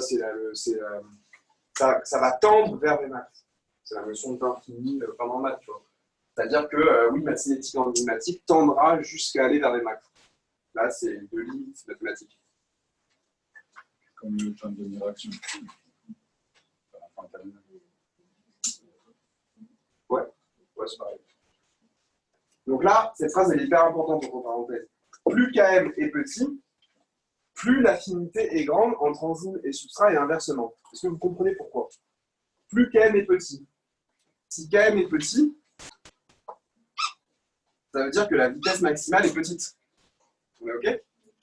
Si la vitesse maximale est petite, c'est-à-dire qu'il faut très peu de temps pour l'atteindre. S'il faut très peu de temps pour atteindre la vitesse maximale, ça veut dire que l'affinité entre mon enzyme et mon substrat est très faible. Parce que dès que je l'ai dans un endroit, directement, elle se colle. OK? Donc une enzyme très efficace sera une enzyme qui a un KM très petit.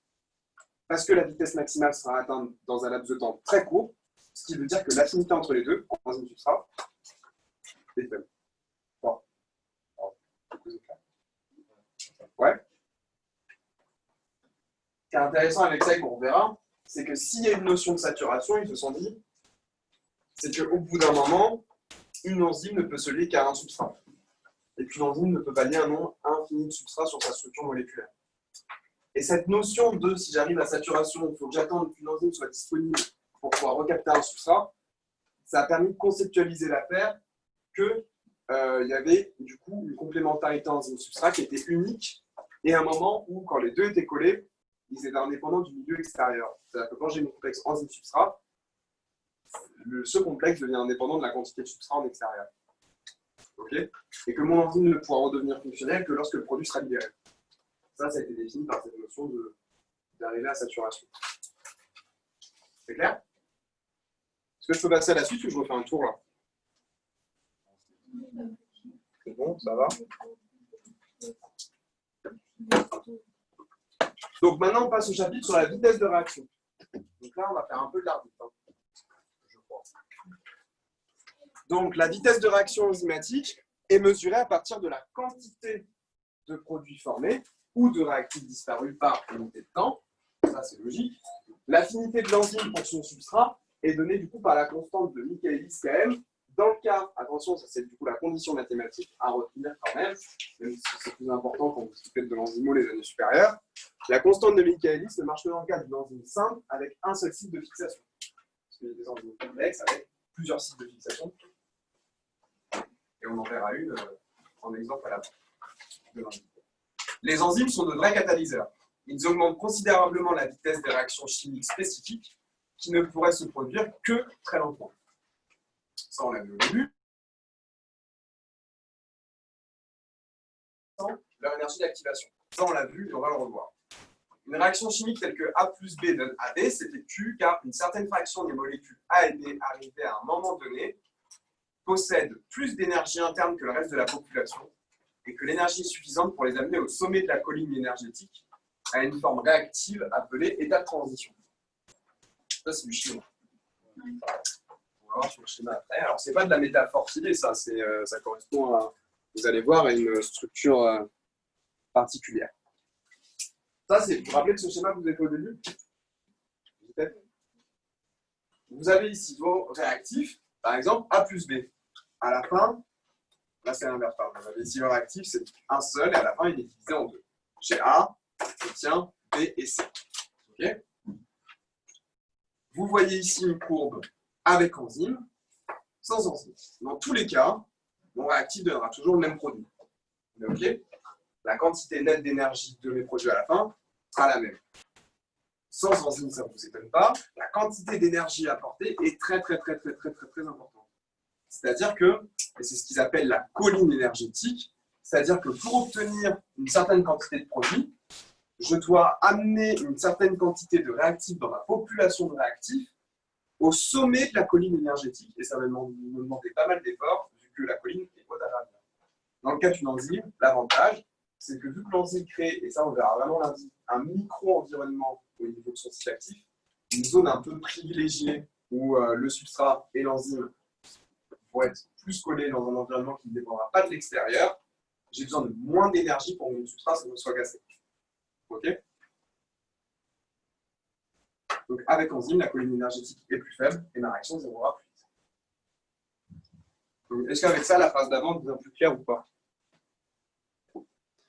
Une réaction chimique telle que A plus B donne AB s'effectue car une certaine fraction des molécules A et B arrivées à un moment donné possèdent plus d'énergie interne que le reste de la population, énergie suffisante pour les amener au sommet de la colline énergétique à une forme réactive appelée état de transition. C'est plus clair? Ici, je vous détaille encore un peu. Les substrats A et B en conditions normales requièrent donc une quantité d'énergie considérable, E1 ici, pour atteindre l'état de transition AB. L'état de transition, c'est quand la complémentarité enzyme-substrat est la plus haute possible et que l'affinité entre les deux est tellement forte qu'elle est littéralement fusionnée. On verra ce truc-là de manière plus précise lundi. Pour atteindre l'état de transition AB, à la suite duquel le produit de la réaction AB peut se transformer. L'enzyme crée un micro-environnement dans lequel A et B peuvent atteindre un état de transition AEB plus facilement, réduisant par conséquent la quantité d'énergie requise AE2. L'enzyme crée ce micro-environnement particulier qui permettra de transformer plus rapidement mon substrat en produit. C'est clair? On passe à la suite.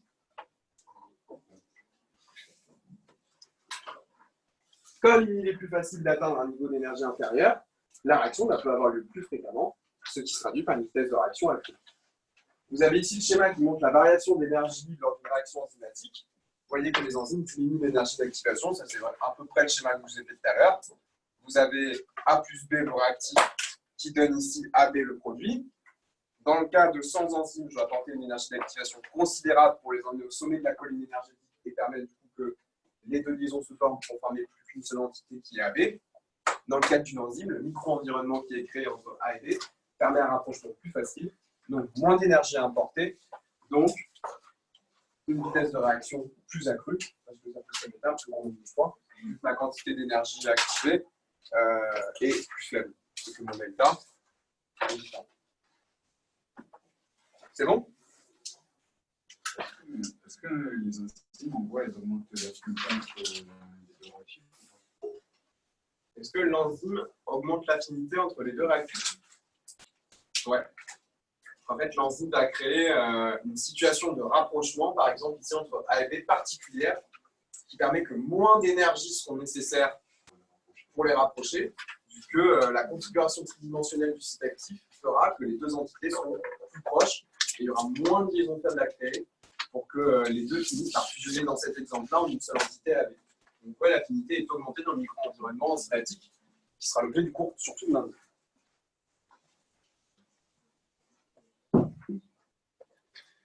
L'énergie d'activation d'une réaction, du coup, c'est la quantité d'énergie en calories nécessaire pour amener toutes les molécules d'une mole de substance à une température donnée à l'état de transition au sommet de la barrière énergétique. C'est clair ou pas?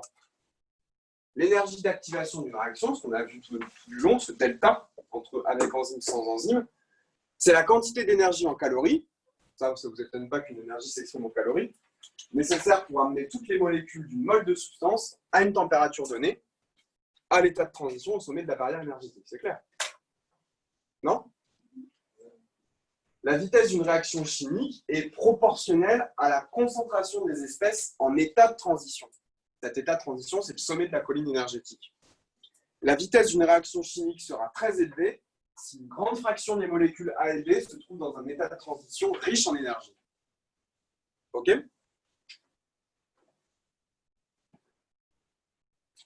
Ça, c'est clair, la vitesse sera d'autant plus élevée s'il y a le plus possible d'états EAB, c'est-à-dire là où ils sont plus collés.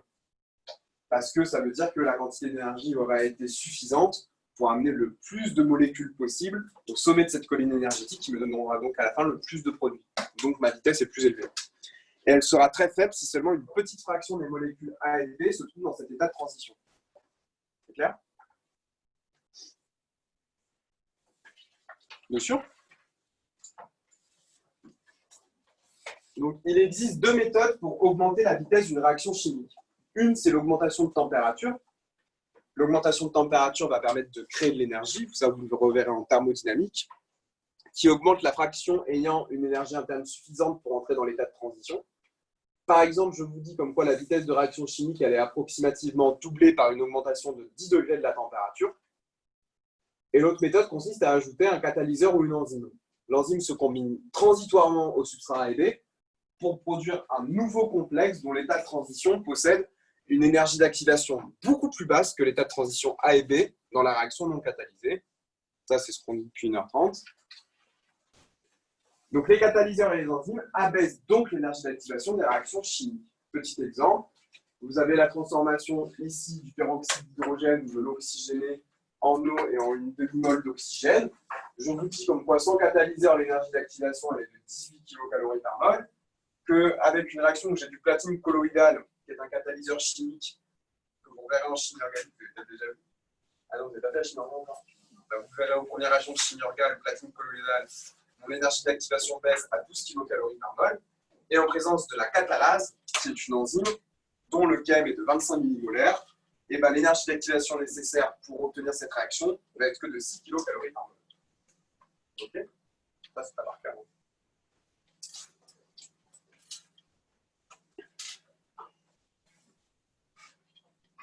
Maintenant, on va voir les facteurs modifiant la vitesse de réaction enzymatique. Donc, il y en a plusieurs, on les verra tous. Les concentrations en enzyme et en substrat. L'enzyme, en présence d'une forte concentration en substrat, on a vu qu'elle est saturée. Ça se comprend par cet état de transition. Lorsque mon enzyme est liée à mon substrat et qu'elle est en état de transition, elle est saturée, elle ne peut plus interagir avec d'autres substrats tant que le substrat n'est pas transformé en produit. Quand l'enzyme est saturée, la vitesse initiale est égale à la vitesse maximale. C'est cette notion de saturation qu'on a vue. Les concentrations en ions métalliques, qui auront beaucoup de rôle de cofacteurs, on l'a vu tout à l'heure, les caractéristiques physico-chimiques du milieu de réaction, température, pH, la présence d'inhibiteurs de la réaction enzymatique. Ces inhibiteurs de la réaction enzymatique, c'est très important, vu que ça constitue autant de poisons que de médicaments, que l'on verra lundi, rapidement. L'influence de la température. La température a une influence sur la vitesse des réactions enzymatiques, comme pour n'importe quelle réaction chimique. Par exemple, varier avec la température la structure de l'enzyme, Donc la température peut modifier sa conformation. Par exemple, les lipides de la membrane plasmique sont perturbés et on change le micro-environnement de la protéine. La structure protéique de l'enzyme enchâssée dans la bicouche est alors perturbée. C'est clair ça ou pas? Non, je pense pas. En fait, vous verrez, lorsque vous ferez de la biologie cellulaire, que la membrane plasmique de la cellule, c'est une bicouche phospholipidique.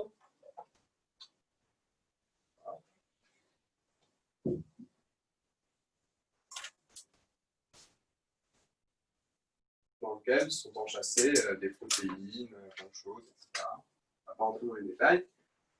Lorsque j'augmente la température, en fait, les lipides sont perturbés, bougent les uns sur les autres, ce qui fait que la membrane plasmique de ma cellule est d'autant plus friable que du coup, elle est, des mouvements de rotation de ces lipides les uns sur les autres, d'inversion de part et d'autre de la bicouche sont possibles. Okay, lorsque j'augmente la température, les lipides, qui sont au départ des structures relativement solides, voient leur liaison se casser et ainsi bouger à l'interface cellulaire entre les milieux intracellulaires et les milieux extracellulaires. C'est ce que je vous dis là. La température peut modifier sa conformation.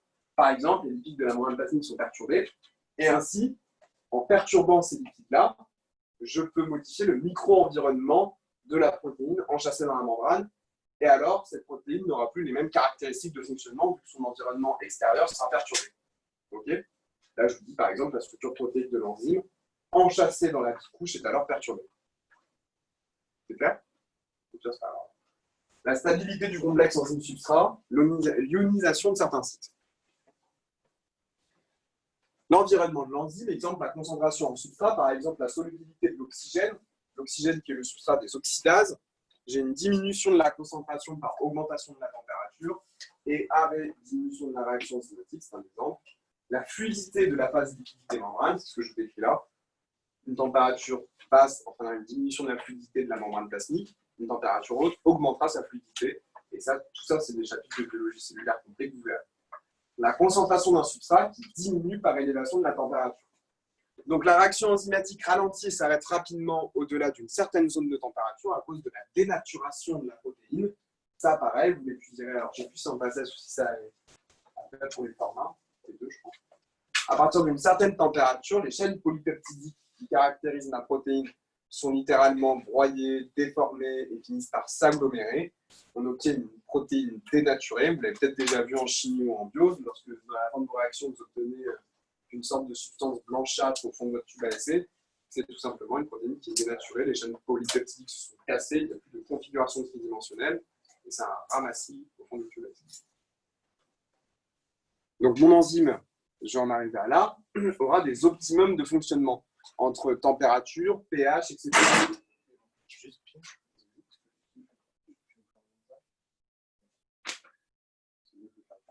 Alors, soit pour ce week-end s'ils veulent s'entraîner chez eux, soit lundi.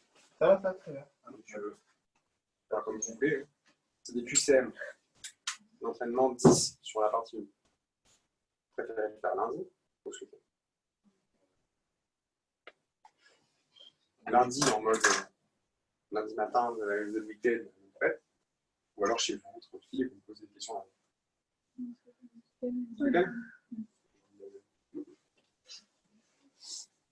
Voilà.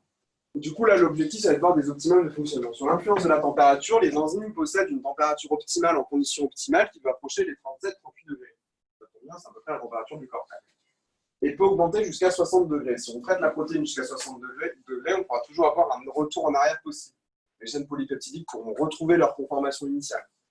Donc, retrouver l'activité de la protéine pour conserver cette activité optimale. Au-delà de 60 degrés, l'activité ne sera plus que partielle. En effet, à 100 degrés, on dénature la protéine et on observera un précipité blanc dans tout l'essai, c'est la protéine dénaturée. Il existe cependant des enzymes thermostables, telles que l'ADN polymérase, utilisant la PCR, Polymerase Chain Reaction, autour de 68 degrés, 74 degrés. C'est une réaction en chaîne. Je vous mets pour un fossile, on extrait l'ADN et on veut l'amplifier. On fait une PCR à l'aide de l'attaque polymérase qui utilise le magnésium Cl2 comme cofacteur. Donc ça, c'est important. Je ne sais pas si j'ai un peu de temps. Je crois qu'il y avait une partie dans le cours, j'ai fait sauter sur ça. La PCR, vous connaissez maintenant après le Covid. Vous avez entendu parler quand même. J'ai entendu parler. Les PCR Covid.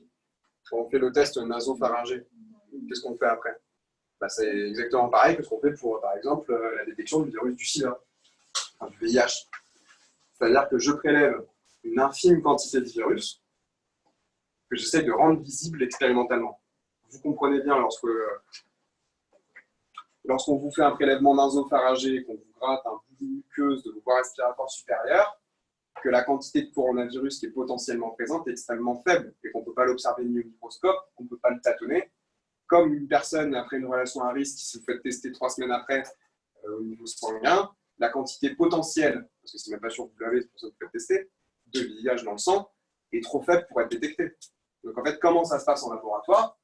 On fait justement cette réaction de Polymerase Chain Reaction, la PCR. Le but de la PCR, ça va être d'amplifier le matériel génétique qui est potentiellement présent dans votre sang ou dans votre muqueuse sur le prélèvement. C'est-à-dire, ça se déroule en général en 3 étapes. C'est pour ça que je parle d'une réaction qui est une réaction enzymatique utilisée en routine en laboratoire. Et ça, c'est expliqué, ça vous sera expliqué un peu tout du long de vos études de santé, quelle que soit la filière. Alors, surtout médecine pharma, ça sera bien explicité. C'est-à-dire que vous avez à la base éventuellement quelques ADN ou ARN de virus qui sont dans votre sang ou alors au niveau de vos muqueuses. L'objectif de la PCR, c'est de se dérouler en 3 étapes. D'abord, je vais avoir une dénaturation, une séparation de mes 2 brins, qui me permettra une hybridation avec des amorces qui vont reconnaître la séquence nucléotidique de part et d'autre, et ainsi une amplification pour obtenir à la fin 2 brins augmentés. Je pars de 2 brins, première expérience, j'en obtiens 4. Deuxième expérience, je pars de 4 brins, etc., etc. Ça suit un facteur de puissance n. Donc c'est une croissance exponentielle. Vous faites ça dans votre tube à essai, vous mettez votre sang ou votre prélèvement de coronavirus, on veut voir si vous avez le sida, si vous avez le Covid, et ben, en mettant les amorces spécifiques du Covid ou du virus du VIH, en répétant cette expérience de dénaturation, hybridation, amplification, on fait ça 36 fois, vous obtenez des millions d'exemplaires de virus présents dans votre échantillon sanguin ou dans votre prélèvement Covid, qu'on pourra après détecter par séquençage génétique. Soit on ne détecte rien après amplification, bah, c'est nickel, vous n'êtes pas malade. Soit on détecte du virus du sida ou du virus du Covid, bah, vous êtes malade. OK? Pourquoi je vous parle de ça? Parce que ça, c'est des réactions enzymatiques, notamment cette ADN polymérase, et que c'est une enzyme qui peut fonctionner à des températures élevées. Là, je dois dénaturer des brins d'ADN, alors moi, je ne sais plus. Comme ça. Il me semble que cette réaction, elle se fait à 92 degrés. Cette réaction-là, en laboratoire, on doit la faire à 62 degrés, il me semble. Et celle-là, on doit la faire à 74. La dénaturation, je crois que c'est 92, l'hybridation 62, et après, on remonte à 74 pour l'amplification. C'est donc une enzyme qui est thermostable, elle ne fonctionne pas à 37-38 degrés, elle fonctionne à 68-74 degrés. OK? ADN polymérase. Bon, là, vous avez mis un autre exemple, c'était moins intéressant, je ne sais pas pourquoi je mets ça, c'était un truc de fossile. Voilà, j'ai un fossile, je veux savoir ce que c'est, je regarde si dans les débris de fossiles, il y a du reste d'ADN, du tissu conservé, et pareil, c'est trop faible pour être détecté, je l'amplifie avec cette méthode pour voir si à la fin, par séquençage, j'obtiendrai un truc de significatif ou pas. C'est bien ou pas? C'est intéressant ou pas? Ça va? L'effet du pH. Pour définir la zone de fonctionnement du système enzymatique, la réaction enzymatique est dosée à diverses valeurs de pH en utilisant à chaque fois un tampon comptable. Le pH du milieu va intervenir sur l'état d'ionisation de nombreux sites internes à la molécule d'enzyme. Ces effets sont donc multiples, c'est-à-dire en fonction du pH, la structure de l'enzyme va varier, l'association entre l'enzyme et le substrat va varier, le mécanisme réactionnel va varier parce que vous avez des bases quand même de réaction acido-basique du lycée, et vous savez très bien que quand le pH varie, les états d'ionisation, de groupement hydrogène sont différents. OK?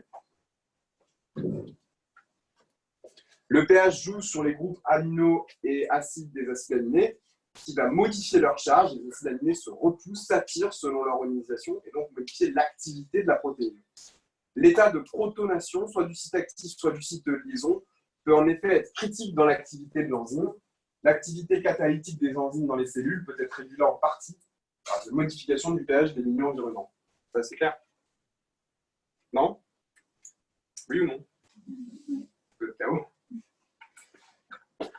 Pour mieux comprendre, là, je vous ai mis un petit extrait de ce que vous aurez en UE6 au 2e semestre. On va passer en un quart de seconde.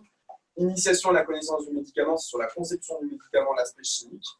Vous avez ici cette équation d'Andersen-Hasselbalch, qui en fait, parce que la plupart des médicaments sont des acides ou des bases faibles, et cette équation d'Andersen-Hasselbalch, vous l'avez vue ou pas? Vous savez, non?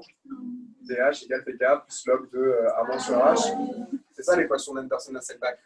Là, vous avez exemple le cas d'un acide et d'une base conjuguée, par exemple pour l'aspirine. Bon, bah voilà. Ici, vous avez une forme qui est non ionisée, une forme OH, qui est donc une forme. J'ai un hydrolève. Des bases, vous savez, une forme acide. Vu que c'est non ionisé, cette forme-là sera plus hydrophobe. Vu que c'est hydrophobe, elle aura plus tendance à franchir les membranes. Je dis qu'une membrane cellulaire, c'est une couche phospholipidique, donc on pourrait se dire comment c'est grave, on met hydrophobe pour que ça passe. Donc ici, mon médicament sera capable de plus facilement passer cette membrane hydrophobe, alors que dans un milieu qui est hydrophile où ma forme est ionisée, ici vous avez la forme base faible, là par contre ce sera plus intéressant, vu que quand c'est hydrophile, il y a une plus grande interaction avec le récepteur parce qu'il y a la possibilité de création de liaisons hydroélectrostatiques, avec ici par exemple l'acide de l'aspirine, comme ça peut être l'acide de n'importe quel autre médicament. Pourquoi je vous dis ça? Une même molécule, des états d'ionisation différentes, des propriétés physico-chimiques différentes. Pareil pour les enzymes. Ok?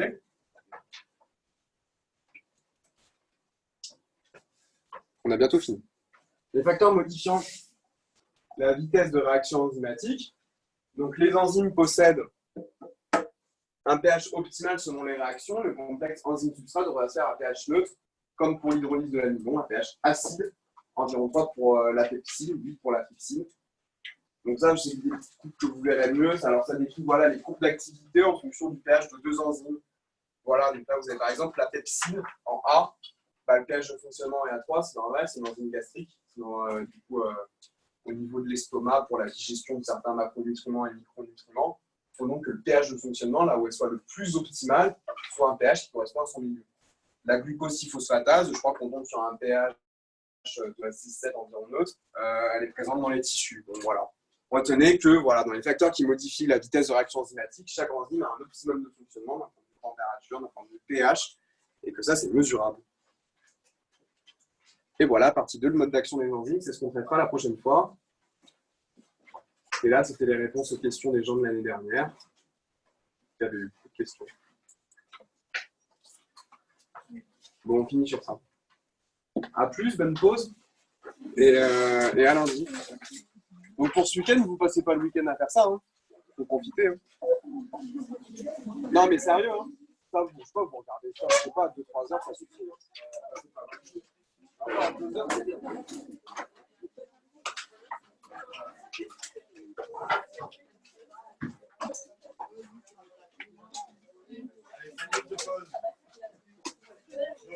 Alors, juste ici, il y a les QCM. Ah oui, voilà. Alors, tu passes à la correction que pour l'examen. Bah, vous les faites ce week-end et on corrige lundi matin. Voilà, lundi matin, on les corrige.